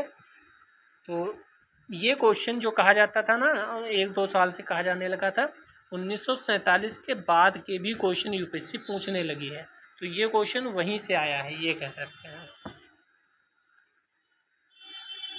ठीक है, स्वतंत्र पार्टी से सी राजगोपालाचारी, मिशु मसानी, एन.जी. रंगा। तो ये वाला स्वतंत्र पार्टी थोड़ा ज़्यादा इम्पोर्टेंट है, यहाँ से आप पढ़ सकते हैं। नेक्स्ट चलते हैं 2022 में, निम्नलिखित स्वतंत्रता सेनानियों पर विचार कीजिए, कौन गदर पार्टी के साथ सक्रिय रूप से जुड़ा था। गदर पार्टी पे पिछली बार, मतलब पिछली वीडियोज में हमने क्वेश्चन देखे थे, तो इसमें केवल 3 होना चाहिए, रास बिहारी बोस जी, डी वाला सही है, रास बिहारी बोस जी इससे जुड़े हुए थे। बारेंद्र कुमार घोष या बारेंद्र घोष बंगाली क्रांतिकारी आंदोलन युगांतर के संस्थापक थे। जोगेंद्र चंद्र अनुशीलन समिति के और आचार्य के संस्थापक सदस्यों में से एक थे, और रास बिहारी बोस जो गदर विद्रोह के प्रमुख आयोजकों में से एक थे। चलिए नेक्स्ट क्वेश्चन पे चलते हैं। भारतीय इतिहास के संदर्भ में निम्नलिखित कथनों पर विचार कीजिए। डच लोगों ने पूर्वी क्षेत्रों में गजपति शासकों द्वारा प्रदान की गई जमीनों पर अपनी फैक्ट्री या गोदाम स्थापित किए थे। दूसरा, अल्फोंसो डे अल्बुकर्क ने बीजापुर सुल्तान से गोवा छीन लिया था। अंग्रेजी ईस्ट इंडिया कंपनी ने मद्रास में विजयनगर साम्राज्य को एक प्रतिनिधि पट्टेपल्ली के जमीनी प्लाट पर फैक्ट्री स्थापित की। क्या इस स्टेटमेंट पे बना क्वेश्चन आ चुका है 2024 में? क्या मैं सही हूँ? विजयनगर और ईस्ट इंडिया कंपनी से रिलेटेड या विजयनगर पुर्तगाल से रिलेटेड, विजयनगर का कोई शासक जिसने पुर्तगाल को ज़मीन दी हो या फ्रांस को ज़मीन दी हो। क्या कहती है जनता? बी वाला सही होना चाहिए। 2 और 3, एक गलत है। ठीक है, इसका व्याख्या देख लेते हैं। यहाँ से क्वेश्चन बनते हैं। उड़ीसा में गंग राजवंश के बाद एक गौरवशाली राजवंश आया जिसे सूर्यवंशी गजपति कहा गया। इस वंश का अंतिम शासक कखरुआ देव था। 1541 में गोविंद विद्याधर ने हत्या कर दी थी। ठीक है, जिन्होंने भोई वंश की स्थापना की। अल्फांसो डी अल्बुकर्क के पास 23 युद्धपोत और लगभग 1000 सैनिक थे। जनवरी 1510 में उसने गोवा पर आक्रमण किया। गोवा की सत्ता बीजापुर के शासक के हाथ में थी। ठीक है, गोवा पर कब्जा कर लिया। 1611 में क्या हुआ? अंग्रेजों ने दक्षिण भारत के मछलीपट्टनम में अपना पहला कारखाना स्थापित किया, लेकिन जल्दी गतिविधियों का मुख्य केंद्र मद्रास में स्थानांतरित हो गया। फ्रांसिस डे 1639 में विजयनगर साम्राज्य के प्रतिनिधि चंद्रगिरि से मद्रास के पट्टे पर लिया था। उन्होंने वहां एक किलेबंदी कोठी का निर्माण किया जिसका नाम Fort Saint George. Current affairs आप पढ़ते होंगे। कलकत्ता के फोर्ट का नाम बदलकर क्या कर दिया गया है? 2021 में क्वेश्चन पूछा गया। औपनिवेशिक भारत के संदर्भ में शहनवाज खान, प्रेम कुमार सहगल, गुरबख्श सिंह ढिल्लों याद किए जाते हैं। पहला गलत है, संविधान सभा गलत है, डी वाला सही होना चाहिए। ये तो सबको पता है, इसमें कोई दो राय नहीं है, इसमें आप पढ़ लेंगे। ये इम्पोर्टेंट क्वेश्चन है। उनका बचाव किसने किया था? उनका बचाव भोलाभाई देसाई के नेतृत्व में तेज बहादुर सप्रू, काटजू और जवाहरलाल नेहरू ने किया था। ऐसा ही क्वेश्चन एक अभी आया था कि भगत सिंह जी का बचाव किसने किया था, शायद वही था क्वेश्चन। मतलब केस किसने लड़ा था, इस पे क्वेश्चन आते रहते हैं। दूसरा क्वेश्चन, 17वीं शताब्दी के पहले चतुर्थांश में निम्नलिखित में से कहाँ इंग्लिश ईस्ट इंडिया कंपनी का कारखाना स्थित थे? तो भरूच में, चित्काकोल, त्रिचनापल्ली। तो हमें लगता है इसमें केवल एक सही होगा, भरूच में स्थापित था, बाकी कहीं नहीं था। ठीक है, सर थॉमस रो ने जहांगीर से अनुमति लेकर अहमदाबाद, भरूच, आगरा में फैक्ट्री स्थापित की थी। और यहाँ ना अहमदाबाद है ना आगरा है, तो केवल भरूच वहाँ पर होगा। ठीक है, चिकाकोल और त्रिचनापल्ली में ईस्ट इंडिया कंपनी का कोई कारखाना नहीं था। नेक्स्ट चलते हैं 2020 में। वेली जल्दी ने कलकत्ता में फोर्ट विलियम कॉलेज की स्थापना के लिए की थी। किस लिए की थी? उसे लंदन में स्थित बोर्ड ऑफ डायरेक्टर ने ऐसा करने के लिए कहा था। वह भारत में प्राच्य ज्ञान के प्रति अभिरुचि पुनः जागृत करना चाहता था। तो फोर्ट विलियम कॉलेज की स्थापना किसने की थी? पहली बात, क्यों की थी? तो इसका सिंपल सा आप आंसर होना चाहिए, वह विलियम कैरी उसके सहयोगियों को रोजगार प्रदान करना चाहता है, ब्रिटिश नागरिकों को भारत में प्रशासन है। डी वाला ऑप्शन सही होना चाहिए, यानी जो बाहर के ब्रिटिशर्स आए थे वह हिंदी या भारत की भाषा सीख सकें और भारत के भाषा में लोगों से बातचीत कर सकें, इससे प्रशासन सही हो सके। जैसे अगर आप IAS बन जाते हो और आपको तमिलनाडु का कैडर मिल जाता है तो आपकी वहाँ तमिलनाडु की भाषा सीखनी ही पड़ेगी, क्योंकि आप तभी वहाँ की जनता से बातचीत कर पाएंगे अच्छे से, वह आपसे कनेक्ट कर पाएंगे, वह आपको अपना समझ पाएंगे जब आप उनकी भाषा में बोलेंगे। हम आज कितनी भी खड़ी बोली बोल लें, इंग्लिश में बात कर लें, हम आज भी गांव जाते हैं तो वही अपनी अवधी भाषा का प्रयोग करते हैं। वहाँ अगर आप खड़ी बोली या वैसा बोलोगे तो लोग थोड़ा असहज महसूस करेंगे, उन्हें लगेगा कि यार थोड़ा सा मज़ा नहीं आ रहा। आप जिस जगह जाएं वहाँ की भाषा को बोलना शुरू करें और वहाँ कनेक्ट स्थापित करें, इसीलिए उसने ये किया था। नेक्स्ट क्वेश्चन, भारत के इतिहास के संदर्भ में निम्नलिखित गुणों पर विचार कीजिए। औरंग क्या था? बेनियान क्या था? मिरासीदार क्या था? राजकोष का प्रभारी, ईस्ट इंडिया कंपनी का भारतीय एजेंट। तो इसका आंसर होना चाहिए बी। 2 और 3 सही है, पहला गलत है। तो पहला क्या है वो पढ़ लेते हैं, क्योंकि अगली बार क्वेश्चन बन सकता है। औरंग पर्शियन भाषा का एक शब्द है। इसका संबंध 17वीं सदी में यूरोपीय कंपनियों के ऐसे गोदामों से था जहां माल बेचने से पहले इकट्ठा किया जाता था। सामान्यतः उन क्षेत्रों में स्थापित होते थे जहां कारीगरों की सघनता होती थी। बेनियान, बनिया, ये तो आज भी शब्द प्रचलित है, संस्कृत के बनिश से लिया गया है जिसका अर्थ है व्यापारी। इस शब्द का व्यापक रूप से प्रयोग भारत में व्यापारिक जातियों के सदस्यों की पहचान करने के लिए किया जाता है। बनिया रूप से बैंकर, साहूकार, व्यापारी, दुकानदार। ठीक है, ये तो हम लोगों को पता है। ठीक है, मिरासीदार मध्यकाल में दक्कन के ग्राम समुदाय जिसे पंडारी भी कहते थे, 3 वर्गों में से एक था। भूस्वामियों का ऐसा वर्ग जिनका उनकी भूमि पर वंशानुगत अधिकार होता था, वे राज्य को नियमित रूप से भू राजस्व प्रदान करते थे। ठीक है, तो 2019 का पहला क्वेश्चन देख लेते हैं। भारतीय राष्ट्रीय आंदोलन के संदर्भ में निम्नलिखित युग्मों पर विचार कीजिए। व्यक्ति हैं, दूसरी तरफ धारित पद। सर तेज बहादुर सप्रू क्या अध्यक्ष थे अखिल भारतीय उदार संघ के?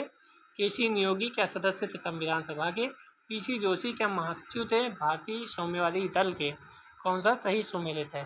तो हमें लगता है इसके तीनों सही सुमेलित हैं, क्योंकि आप केसी नियोगी जी को तो संविधान सभा के सदस्य के रूप में पढ़ते ही हैं, पीसी जोशी जी को भी साम्यवादी दल के रूप में जानते हैं कि साम्यवादी थे। तेज बहादुर सप्रू जी अखिल भारतीय उदार संघ के अध्यक्ष थे।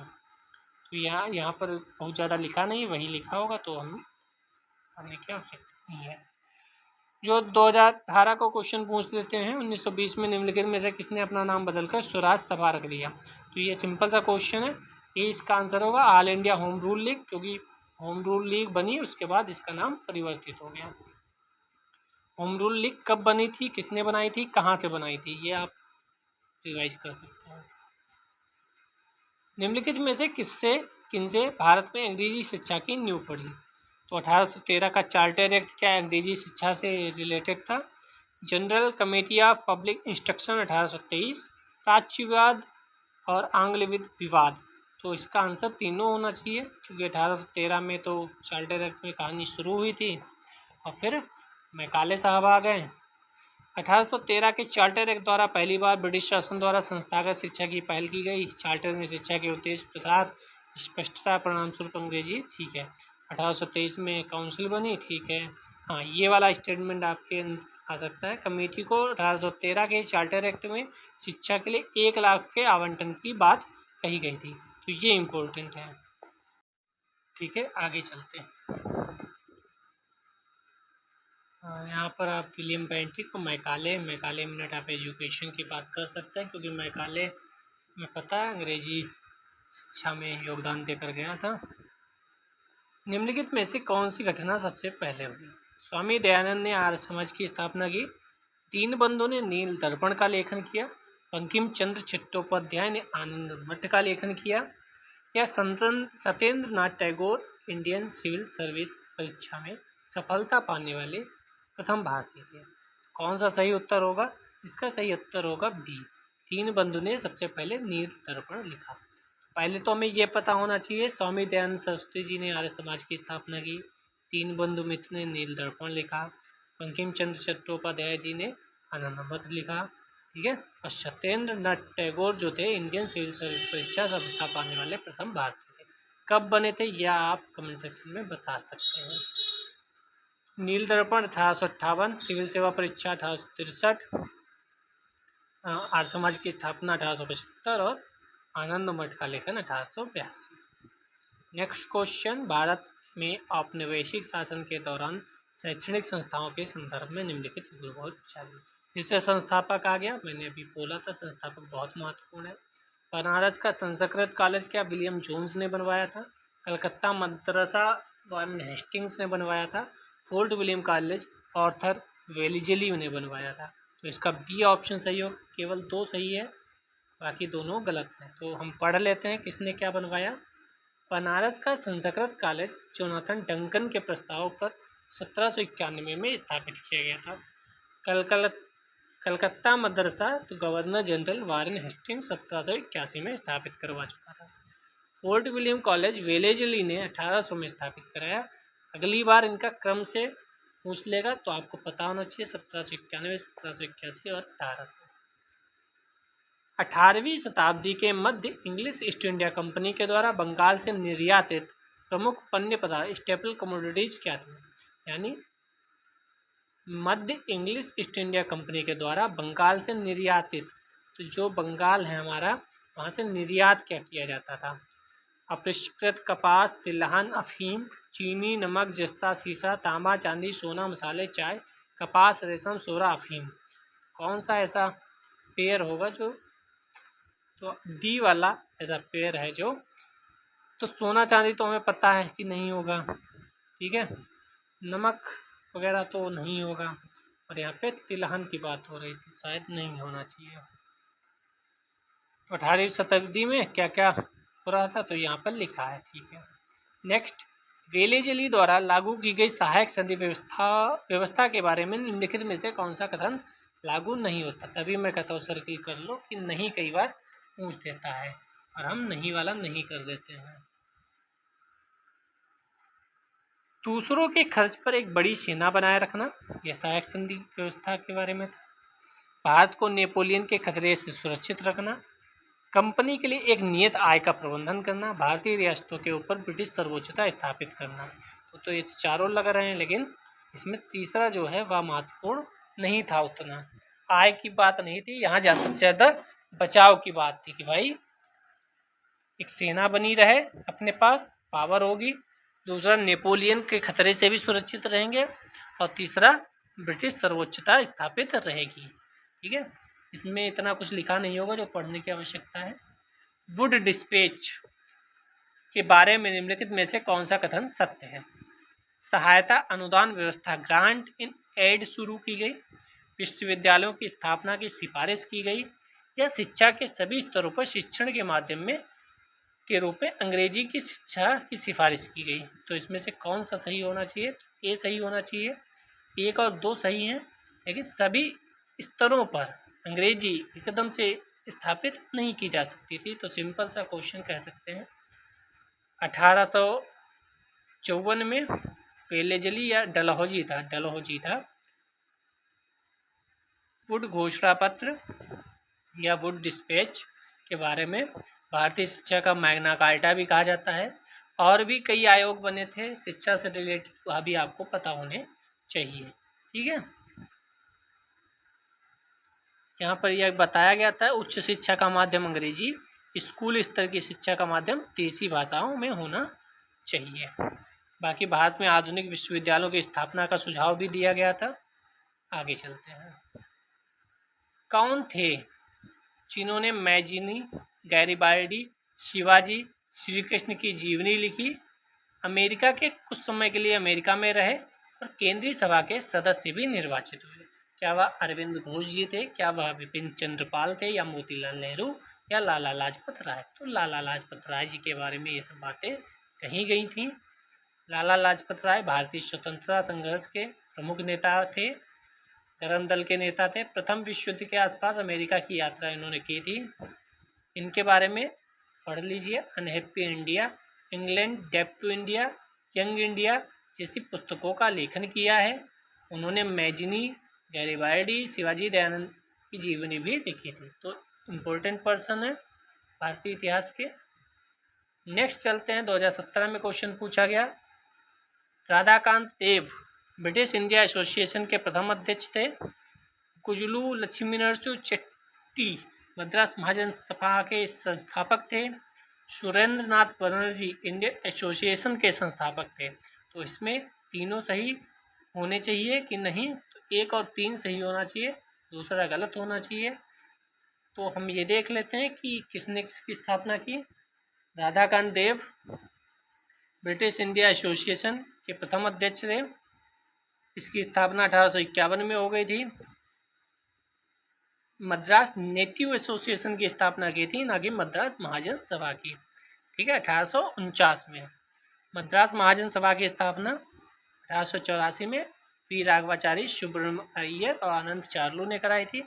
इस पर एक मैंने 10 मिनट की सीरीज चलाई थी अभी हाल में, जब प्रीलिम से पहले, उसमें ये वाला मैंने कराया भी था पूरा, जितनी भी संस्थाएं कांग्रेस से पहले बनी थी उन सबका। सुरेंद्र नाथ बनर्जी इंडियन एसोसिएशन की स्थापना की थी उन्होंने, आनंद बोस, मोहन बोस के साथ। 2016 का पहला क्वेश्चन, वर्ष 1907 में सूरत में भारतीय राष्ट्रीय कांग्रेस के विभाजन का मुख्य कारण पढ़ के आए हम लोग। अंग्रेजों के साथ, अंग्रेजी सरकार के साथ नरमपंथियों की वार्ता करने की क्षमता में, चरमपंथियों में विश्वास का अभाव। तो नरमपंथी चरमपंथी यहीं पे अलग हो गए थे। अध्यक्ष कौन था इस समय, ये आप बता सकते हैं कमेंट सेक्शन में। नरमपंथी अपनी मांगों को मनवाने के लिए विचार विमर्श करके छोटे मोटे मुद्दों को निपटाने के लिए ठीक है, ये सब पढ़ के आए हैं तो कोई दिक्कत नहीं। कांग्रेस सोशलिस्ट पार्टी के संदर्भ में निम्नलिखित पर विचार कीजिए।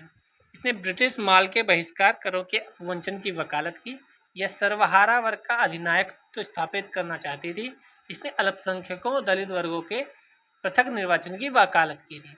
इनमें से कौन सा सही है? हमें पता है डी वाला सही होना चाहिए, इनमें से कोई सही नहीं है, ये सब गलत लिखे हैं। तो पढ़ लेते हैं। कांग्रेस सोशलिस्ट पार्टी की स्थापना उद्देश्यों से मेल नहीं खाता है, इसलिए सही उत्तर नहीं है। स्थापना 1934 में होती है, बम्बई में होती है।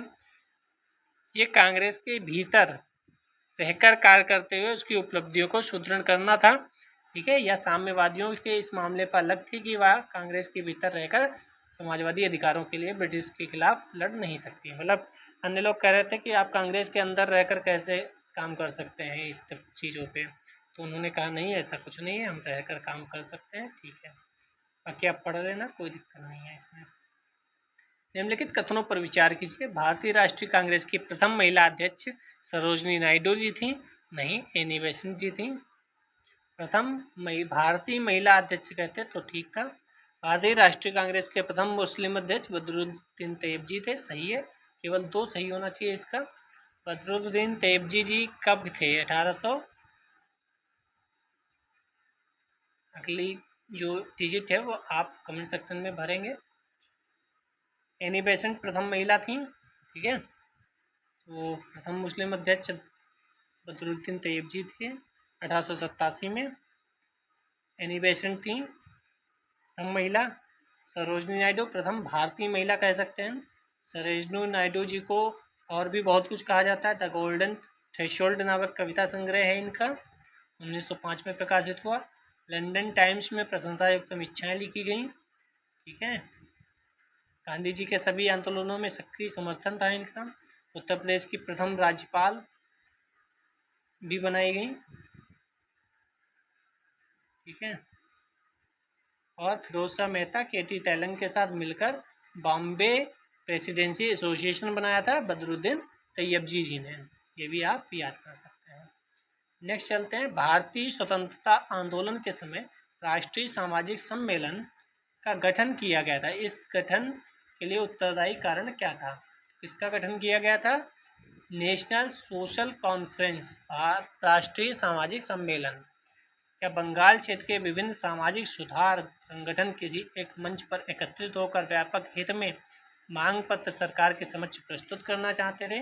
या भारतीय राष्ट्रीय कांग्रेस अपने कार्यक्रम में सामाजिक सुधारों को नहीं रखना चाहती थी, इसीलिए प्रस्तुत उद्देश्य के लिए उसने अलग से संगठन बनाने का सुझाव दिया? बहराम जी, मालाबारी और एम.जी. रानाडे ने यह निश्चय किया कि देश के समस्त सामाजिक सुधार ग्रुपों को एक संगठन के अंतर्गत लाया जाए। या उपयुक्त संदर्भ में विकल्प ए, बी, सी में दिए गए वक्तव्य में कोई भी सही नहीं है। तो बी वाला सही है इसका आंसर, और ये पढ़ना आप पढ़ सकते हैं, बाकी इसमें बहुत कुछ इतना नहीं लिखा होगा जो रिपीट हो सकता है। अगला क्वेश्चन, निम्नलिखित में से किन दलों की स्थापना डॉक्टर भीमराव अम्बेडकर जी ने की थी? इंपॉर्टेंट क्वेश्चन है, फिर से रिपीट हो सकता है, यहाँ पर हमें पढ़ना पड़ेगा। Peasants and workers party of India, all India scheduled caste federation या इंडिपेंडेंट लेबर पार्टी? तो इसमें बी सही है। 2 और 3 की स्थापना इन्होंने की थी, पहले की स्थापना नहीं की थी। तो पहले की स्थापना किसने की थी? Peasants and workers party of India की स्थापना 1947 महाराष्ट्र में जयंत प्रभाकर इसके प्रथम अध्यक्ष थे। अंबेडकर जी ने स्थापना नहीं की थी। स्थापना किसने की, ये लिखा भी नहीं है। अंबेडकर जी ने the all India depressed class federation की स्थापना की 1924 में बम्बई में। बहिष्कृत कारणी सभा 1927 में। बहिष्कृत भारत नामक पत्रिका। समाज समता संघ स्थापित किया। इंडिपेंडेंट लेबर पार्टी स्थापित की 1942 में। All India scheduled caste federation की स्थापना की। बौद्ध धर्म ग्रहण किया, ठीक है। आगे चलते हैं। नेक्स्ट क्वेश्चन, लास्ट क्वेश्चन होगा आज का।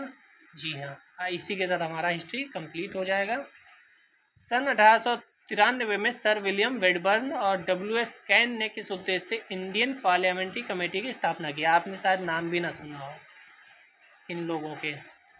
भारत में राजनीतिक सुधारों हेतु हाउस ऑफ कॉमन्स में आंदोलन करने के लिए, भारतीयों के साम्राज्यिक न्यायपालिका में प्रवेश हेतु के लिए, ब्रिटिश संसद में चर्चा सुगम करने के लिए, ब्रिटिश संसद में विख्यात भारतीयों के प्रवेश हेतु आंदोलन करने के लिए। तो इसमें ए आंसर सही होगा। इन्होंने भारत में राजनीतिक सुधार हेतु हाउस ऑफ कॉमन्स में आंदोलन करने के लिए, यानी भारत के संबंध में ये समर्थन में थे। भारत में राजनीतिक सुधार हेतु हाउस ऑफ कॉमन्स में आंदोलन करने के लिए 1893 में फेडरबर्न ने कैन के साथ इंडियन पार्लियामेंट कमेटी की स्थापना की।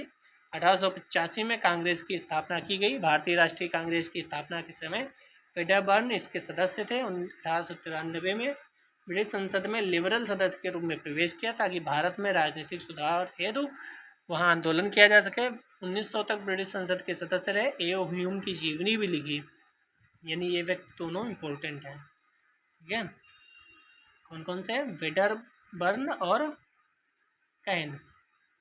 ऊपर चाहे तो आप पूरा नाम देख लें, sir William Wedderburn, W.S. Can, दोनों इम्पोर्टेंट लोग हैं। सर वेडरबर्न ने जीवनी भी लिखी है ए.ओ. ह्यूम की। सेवानिवृत्त थे, ठीक है। 1889 1910 में 2 बार कांग्रेस, ये दो और इम्पोर्टेंट हो गए। 1889 1910 में 2 बार कांग्रेस के अध्यक्ष भी बने। मोस्ट इम्पोर्टेंट पर्सन है, फिर से क्वेश्चन आ सकता है। तो यही इसी के साथ बहुत बड़ा काम हो गया। हमने पूरा हिस्ट्री का PYQ कंप्लीट कर लिया। कब से कब तक ये भी आप देखिए, छोटा मोटा नहीं, 2011 से 2024 तक बाकायदा हमने कंप्लीट कर लिया। ठीक है, 14 वर्षों का, 14 ईयर्स। और 2025 का मैं अलग से कराऊंगा। ठीक है, सारे हो जाए फिर आराम से 2025 का एनालिसिस अच्छे से करेंगे। एक बार कर चुके हैं, लेकिन और अच्छे से एक बार सारे PYQ का एनालिसिस कर रहे हैं, तो 2025 का भी लास्ट में कर लेंगे। लेकिन आप कमिटमेंट देख सकते हैं, मैंने कमिटमेंट की PYQ का एक पार्ट हिस्ट्री कंप्लीट हो गया। एंसेंट किया, फिर मिडाइवल किया, उससे पहले आर्ट एंड कल्चर किया, मॉडर्न किया। अब हम चलेंगे, आप कमेंट करके बताइएगा कि हम अब पॉलिटी का PYQ कराएं या जियोग्राफी का PYQ कराएं। ये दोनों रॉयल्टी है मेरे सामने। अब आप कमेंट सेक्शन में बताएंगे इन दोनों में से किसका PYQ इसके बाद कराया जाए कल से। ठीक है, बाकी आप कमेंट करके फीडबैक दे सकते हैं कि हिस्ट्री का कैसा रहा, तो बढ़िया रहेगा। बाकी हम मिलते हैं नेक्स्ट वीडियो में, तब तक अपना ध्यान रखिए, पढ़ते रहिए, स्वस्थ रहिए और देश को आगे बढ़ाने में अपना योगदान देते रहिए। जय हिंद, जय भारत।